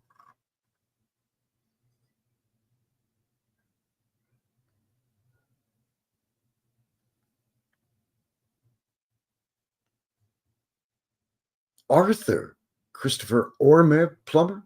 Okay. Canadian actor. Career spans 7 decades, gaining recognition for his performances in film, stage, television. Accolades include Academy Award, Tony Awards, Primetime Emmy Awards, awards. Yeah, he's pretty good. That's why I'm saying, shouldn't he be Sir Christopher Plummer? Cyrano de Bergerac, Othello, King Lear. Yeah, sure. Sound of Music, of course. Yeah.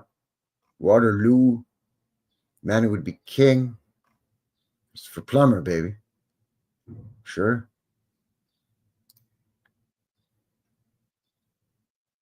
Sean Redpath.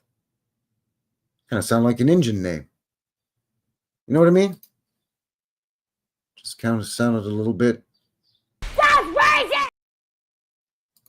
You know what I'm saying? Like, I knew a guy who was a redheaded, ginger, freckle-faced guy, and his last name was Proudfoot. And to me, that always sounded like an indigenous, native Indian name. Redpath sounds like a... I'm not trying to be an asshole, just saying. Callum. Oh, yeah, that's Scottish right there.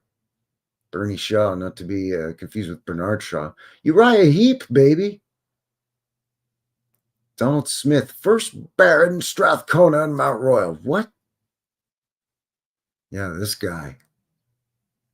known as Sir Donald A. Smith, Donald Alexander Smith, first Baron Strathcona and Mount Royal, was a Scottish-born Canadian businessman who became one of the British Empire's foremost builders and philanthropists. He became commissioner, governor, and principal shareholder of the Hudson's Bay Fur Trading Company. He was president of the Bank of Montreal, and with his first cousin, co-founded the Canadian Pacific Railway. He was elected to the government of Manitoba. Then he represented Montreal in the House of Commons in the government. Canadian High Commissioner to the UK. Chairman of Burma Oil Company, Anglo-Persian Oil Company, McGill University, and the University of Aberdeen. Get the hell out of here. King Edward VII called him Uncle Donald. His estate was valued at $5.5 million, equivalent to $144 million in 2024. He gave away $7.5 million, plus a further £1 million, not including private gifts and allowances, to a huge variety of charitable causes across Canada, the United Kingdom, and the United States. Personally raised Strathcona's horse. Saw the first action in the Boer Boom Boom. Founded the building of Lean Coyle Hospital. This guy, see, again, he's another one of those guys. There's about 30 accomplishments here. We're just going to glue them to this one dude. But we'll call him Sir, third Baron of such and such. And then people go, oh, of course, because he was Sir and Baron of,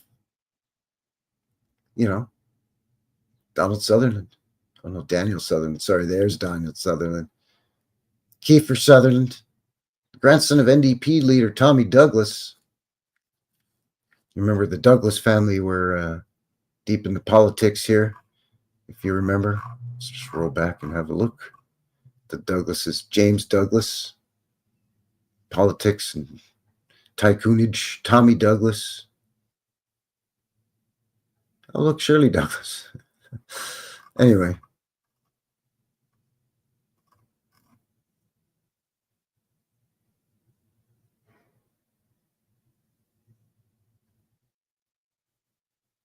Oh, and then we got another guy, George Stephen, first Baron Mount Stephen. The guy's got a whole mountain named after him. Between 1886 and 1891, he was a Canadian businessman originally from Scotland. Made his fame in Montreal. He was the first Canadian to be elevated to the peerage of the United Kingdom. He was a financial genius behind the creation of the Canadian Pacific Railway. Ah, yes. He's president of the Bank, General Hospital, Prince of Wales Hospital Fund, working closely with King George the Fiver, who was first cousin of Lord Strathcona. See, again, another one of these guys. But, you just put Sir and Lord of the whatnot, first Baron of this or whatever, and then somehow magically legitimizes all of these cockamamie things that supposedly are going on. Is it just me, or is it just like... That doesn't make sense.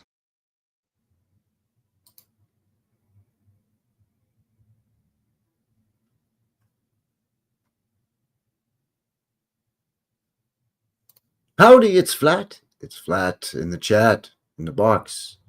New West Reset panel and chat. Hi, howdy, howdy. Good to see you.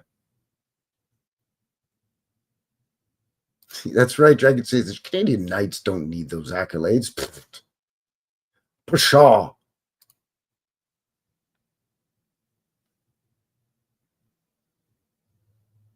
What else we got here?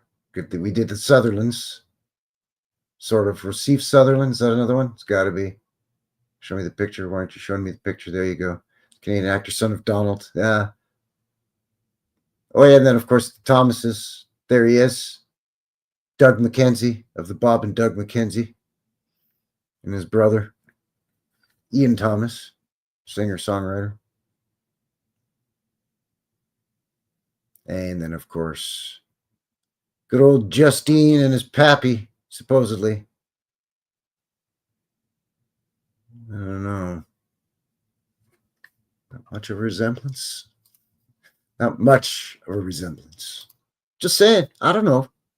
I know that it can get the stream shut down, or at least back in the day it would. If you criticized old Trudy too much. I gotta be careful. The Mounties. The Mounties might come kicking down my door and shut this whole thing down. Shut it down. That's it. You're done. Wrap it. That's a wrap. Wrap it up. Anyway, I've got a very small folder here of some photos of some of these notable fellas. What do you say we have a look at that real quick and see what's what? You know, just guys like Alexander Graham Bell, so on, whatnot. Tried to find some nice, I didn't find tons and tons of photos, but tried a few that were at least decent, weren't too pickulated. Just to give us an idea, because some of these fellas are, been around a while. If you know what I'm saying. This is Alexander Graham Bell. This is New York, Chicago. Professor Bell opening the telephone line between New York and Chicago. Have a look at this cockamamie device here. Hello! I say hello! Oh, no, sorry, he's Scottish. Wrong accent. See? Terrible. Shame on me.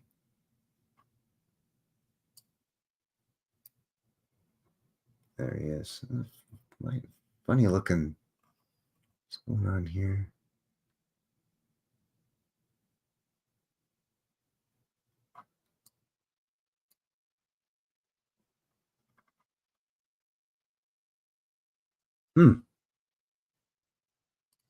Yeah, exactly right. Yeah. Mounties in SWAT gear. There he is with some other cockamamie device. Oh, Westinghouse. Oh, of course. Of course. Here, pose with this Westinghouse machine, will you? But I'm Bell. Yeah, that's fine. It's all the same. This is that Alexander Keith Brewery guy. Again, no, not shy about the fact that he's, a brother traveler. This cockamamie outfit. Wow. He looks too serious. Like, settle down. Relax. Why are you so uptight? You brew beer. You think you'd be the happiest sumbitch in the whole town. Why are you so tensed up? Trying to figure out if this is Scottish Rite or if this is Royal Arch. I don't know. This might be Royal Arch. Don't quote me on that. There's that giant Angus McCaskill.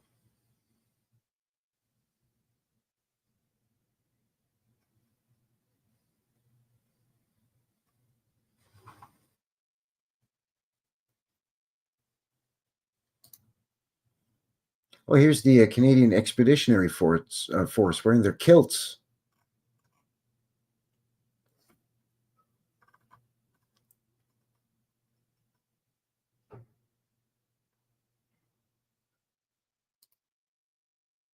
Ah, yes. Donald Smith, first Baron Strathcona and Mount Royal.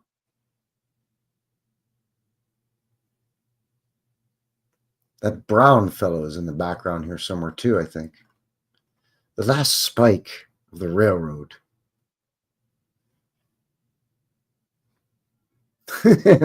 That's right. That is right.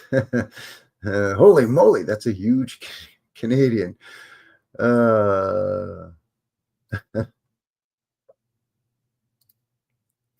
Bro, don't get in your weird. Yeah.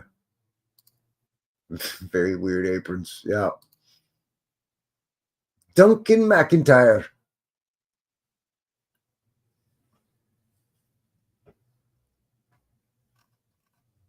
Some nice chops. He's joined his with the mustache.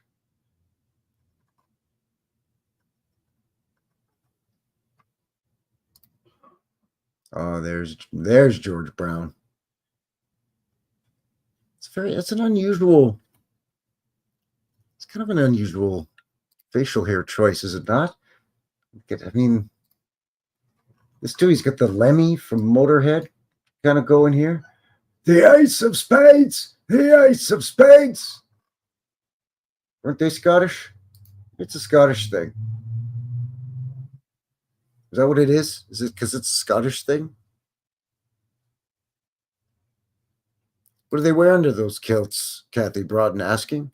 Channel 53 says better not be going commando.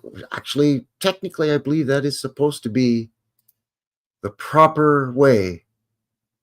Is you go old, twig and berries dangling, from what I understand.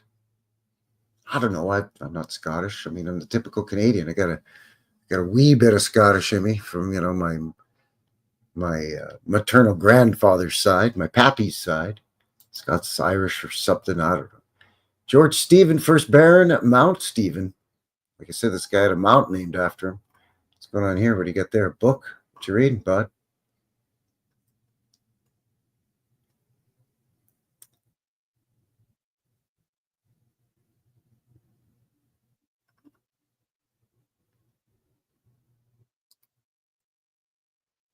This is that H. Montague Allen. Yeah, this is his house. That's just my house. You want to come in for some tea?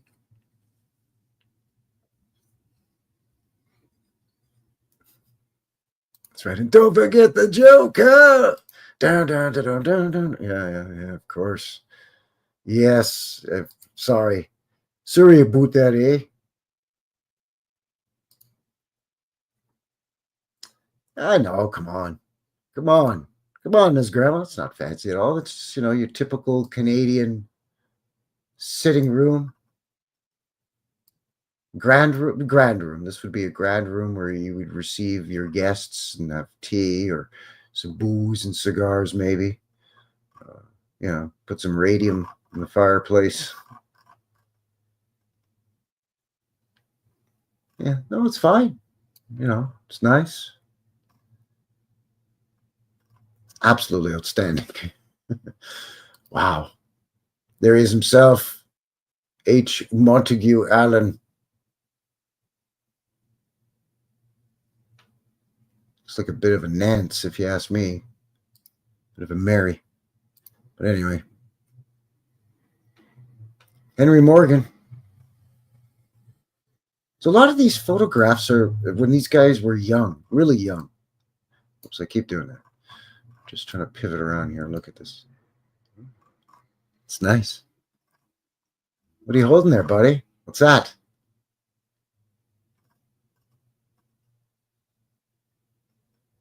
Because a lot of these guys, when you look at their photos on the Wikipedia page, like their individual Wikipedia pages, by then they're kind of old farts looking guys, right?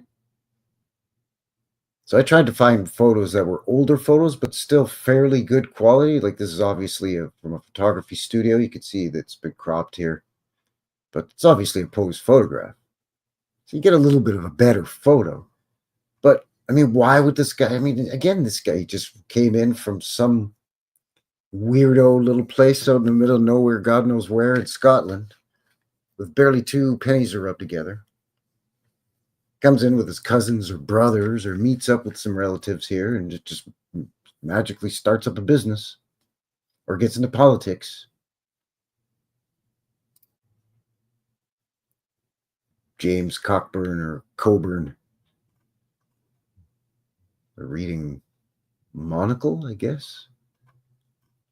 There he's rocking some kind of tartan. This tartan waistcoat or vest. Glove and no glove. Okay.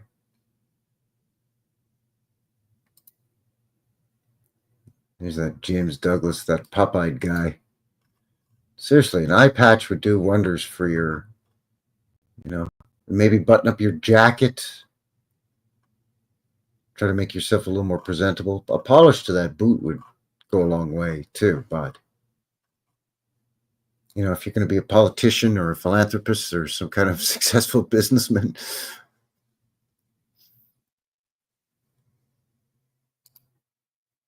Us, the Royal, yes, the Royal Highlanders of Canada. This is part of the marching band, but the Royal Highlanders wear kilts and whatever these things are called into battle. There we go, like this. This is a circa WW1 photograph. Even got the little hat here with the little pattern and the whatnot. The sporting. I mean, is this when you close your eyes and you picture Canadian? Is that what you think? Some guy in a tartan kilt? No, but apparently we decided we're going to come up with Tartan Day. And then the Irish catch on, or the Scottish and Irish and everybody else catch on, you know, a decade and a half later. Oh, Tartan Day. Yeah, we're going to do that too. It's so strange. Here's Sanford Fleming. This is his family. They were all like successful businessmen and politicians and bankers and whatnot.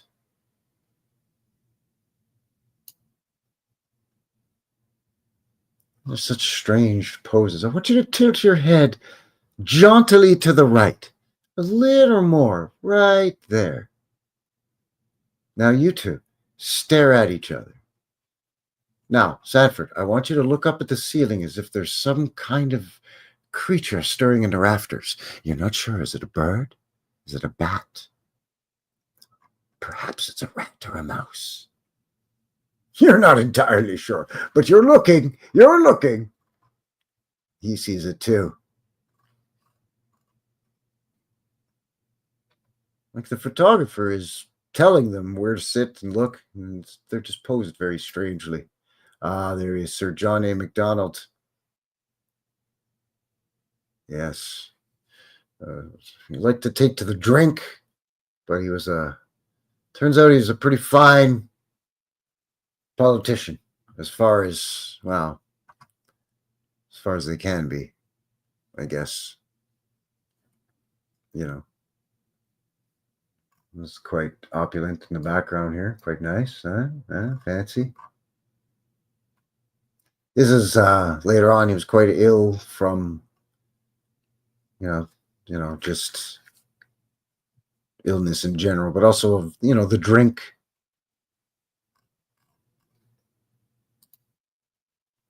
Timothy Eaton. Ah, yes. No, this is a picture when he was younger. I want more fur in my photograph. More fur. Yes, that's right. Fur. It lets them know I'm Canadian, you see. Fur. Anyway, there you go. There you go. That's the last one in the file, I believe. Yes, it is. Yes, it is. There you go. Might as well finish off with Timothy Eaton. And a final swig of the wobbly pop here. Cheers.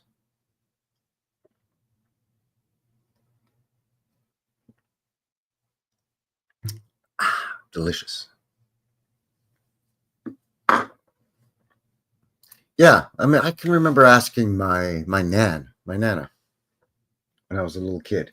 How come in, you know, all the old and white, black and white photos, nobody's smiling?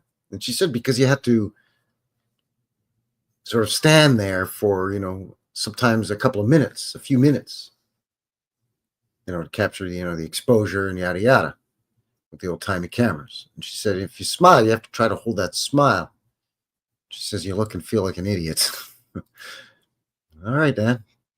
I guess she was kind of right. I don't know.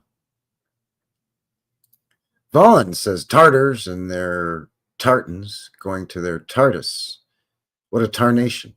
Not very tardy. Would you like some tartar sauce on your tarmartos? You had it till tarmartos. Some tartar sauce on your steak tartare. Aha! Absolutely ridiculous. I think I can smell shite. Yes, I can definitely smell shite.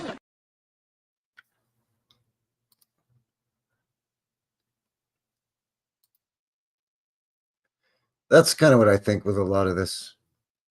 And again, a lot of these characters are familiar to me because of my documentary of my theory of the most recent reset here in Western Canada land and what you would call the Pacific Northwest of the United States. You know, from Northern California up through Oregon to Washington and a bit into Idaho, as well as southern British Columbia, southern Alberta.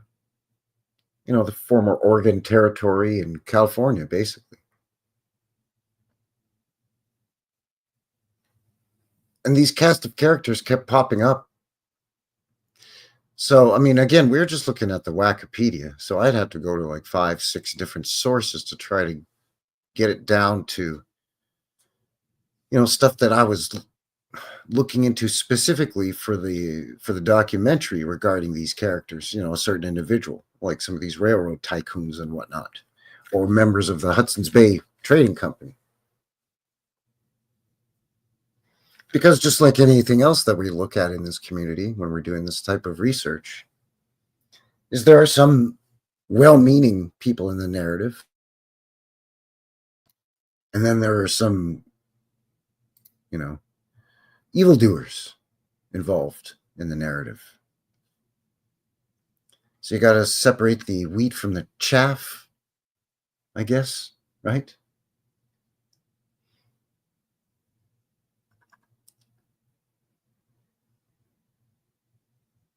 So I think I'm getting ready to wind this thing down where we're coming up here 2 hours, 10 minutes. So I appreciate all of you joining me, as always. Before I go, I'm going to just share some stuff here. I got a couple of things I want to share with you. One more time, I'll give you a sneak peek at the second teaser to the aforementioned documentary that I'm working on, my documentary film, if you will. Reset 1700. This is the second of the just a little teaser trailer for you.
Yeah, so there you go. I'm looking forward to that. So keep your ocular sphericals locked onto the channel for that there, eh, bud? Ms. Grandma, Frankie, please check out the link in community post under this stream. Alrighty, let me do that right now. Posts. Whoops, hang on here. Hold it.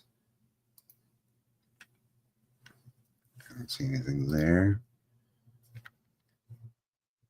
Did you share a link? I'm sorry, I'm not seeing a link.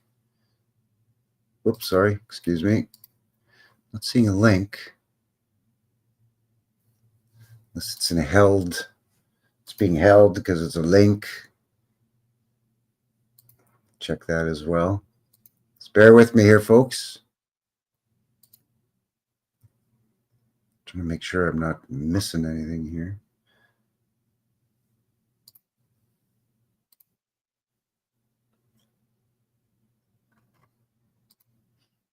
Ah, I see.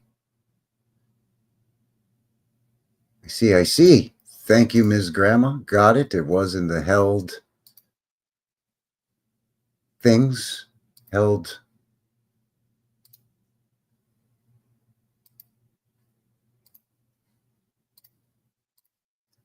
Scottish Geographical Magazine.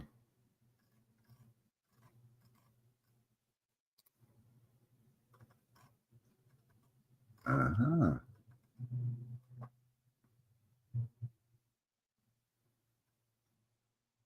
Edinburgh.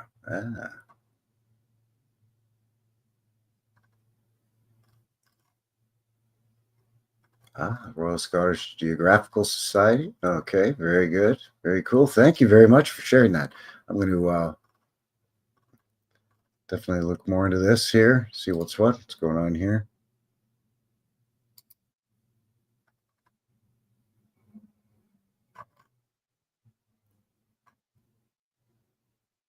Caspian Sea, 1896. Lar Valley, Newer Valley. Yes, I see. Very interesting. Thank you. Thank you. Yeah, I will definitely. Guy's going to put a pin in that there too. Boom. Bookmark that thing too. Thank you, Ms. Grandma. Oh, I got it. Very good. Thank you. But yeah, no, by all means, email if you ever want to send me stuff like that. Very interesting stuff, or old photographs, or I don't know, maybe you got a video or something like that, or maybe you want to join me on my other live show, New West Chill Chat. I know a couple of fellas in the chat. Lost and Found History Rewritten. I think that would be a nice chat, and that's just kind of where we just sit back and just kind of a relaxed talk about whatever, brick stuff, melted stuff, shifted timelines, crazy mud flood windows and buildings in your little town or city or wherever. So that's another live show that I do once in a while, where it's not necessarily based on Canadian content like this show is. It's a different type of show where I'll have a guest on. Vaughn's been on, and I've had other guests on before. Actually, that's how Chris Kelly and I got together and started doing our show, The Knuckleheads, which we have an episode coming up. Speaking of Scotland, we have an episode coming up on Halifax. We took it on the road to Scotland, and then we're bringing it back to New Scotland, eh?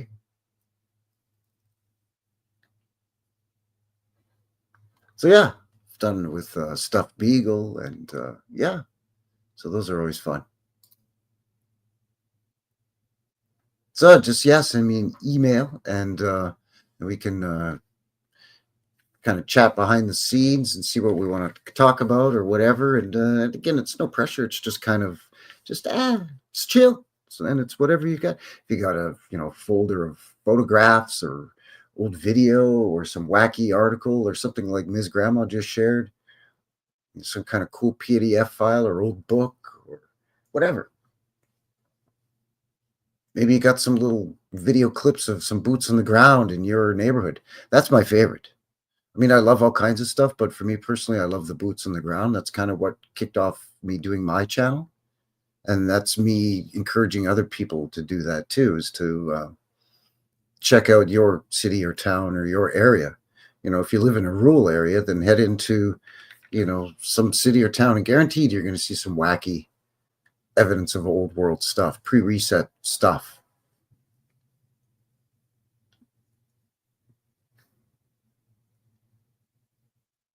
So links below, BitChute, MeWe, email, Rumble, of course, is mentioned.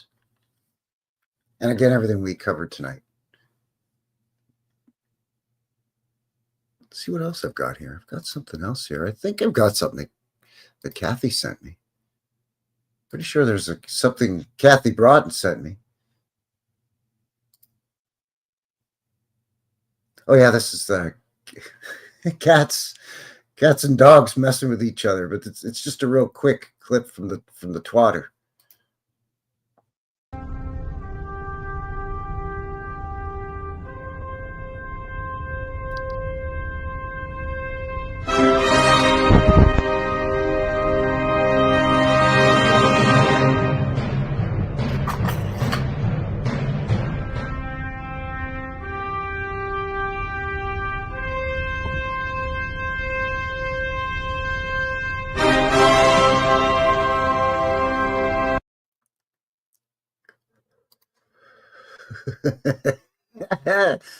I mean, ain't that the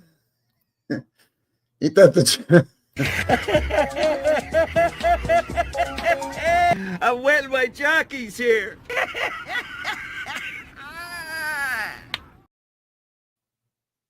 ain't that the truth though? The dog's getting into some jackassy stuff, but the dog thinks he's smart enough to move the camera, which is pretty smart. I think the title of the email that she sent me is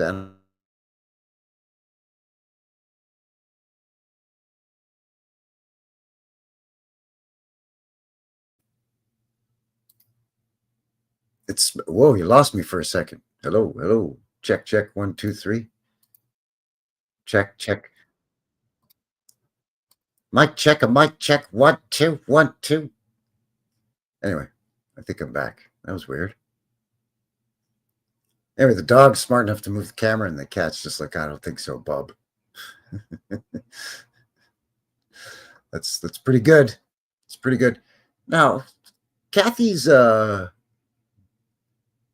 more of a cat person, which is I understand. I've had a pet cat. I've had a couple of pet cats before.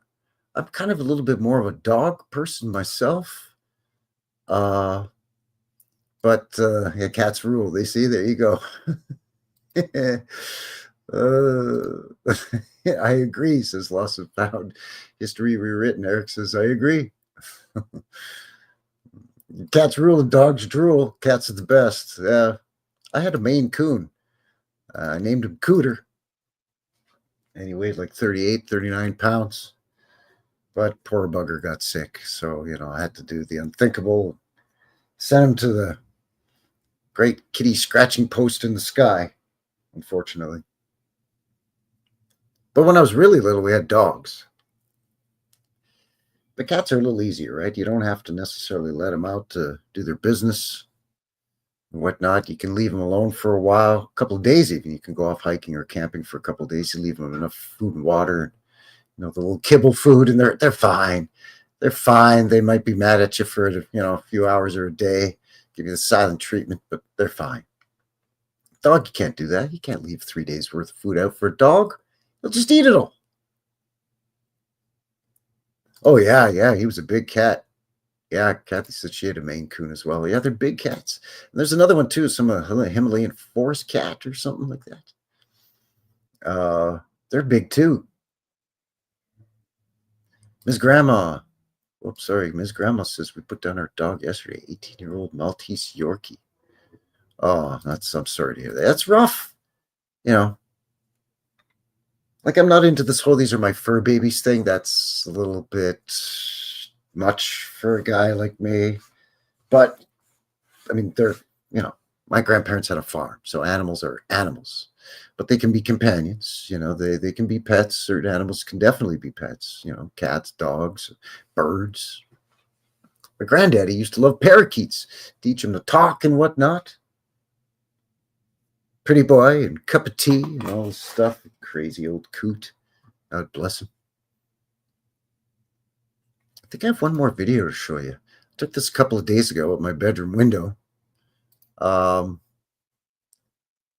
This does tell me that I knew that basically spring was here, even though we did get a couple of blips where we had some snow.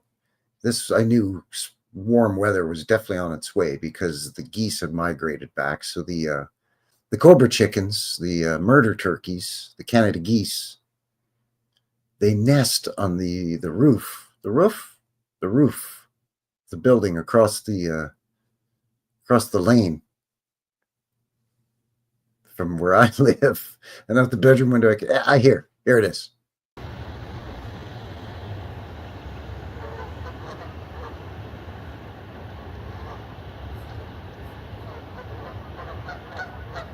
Uh-oh. The Canada geese are getting riled up. Oh, geez. Look out, man. So that's how I knew that warm weather was on its way. The geese are back. So yeah, duck and cover. Take cover. Don says his mom's cat. 21? That's old for a cat, man. I mean, that's sad, but you got to kind of tip your hat to that cat. You know. Yeah, 18 years is a long time. Like, sheesh. You know, that's well done. My mom had a cat that lived to be 20, and the thing had diabetes for the last 3 years of its life. Mom had to give it an injection every day. Like, really, Mom? The poor thing. She's half blind. My mom's like, she's fine. Come on, Mom. You got to let go. I know it's tough. It ain't easy. We love them. But, you know, if you love it. It's that old saying, if you love something, you got to get it for free at the pound when you want a new one. Is that what it is? Anyway. So there you go. I think that's going to wrap it up. I think that's going to seal the deal. Here for Frankie. New West Reset Live, episode 112. Tartan Day. All about Scotland. But it was dreamt up and put into place by a bunch of wacky Canadians. Who would have thought? So thank you very much for joining me. Appreciate it, all of you. If you haven't already, once again, do all the things. Helps a guy out. We'll see you Wednesday, vintage footage. Friday, boots on the ground. And back here next week. So until the next one, take care out there, everyone. And have yourselves a good one. All right? Thanks a lot. Cheers. It's a mystery! It's a mystery wrapped in a riddle inside an enigma!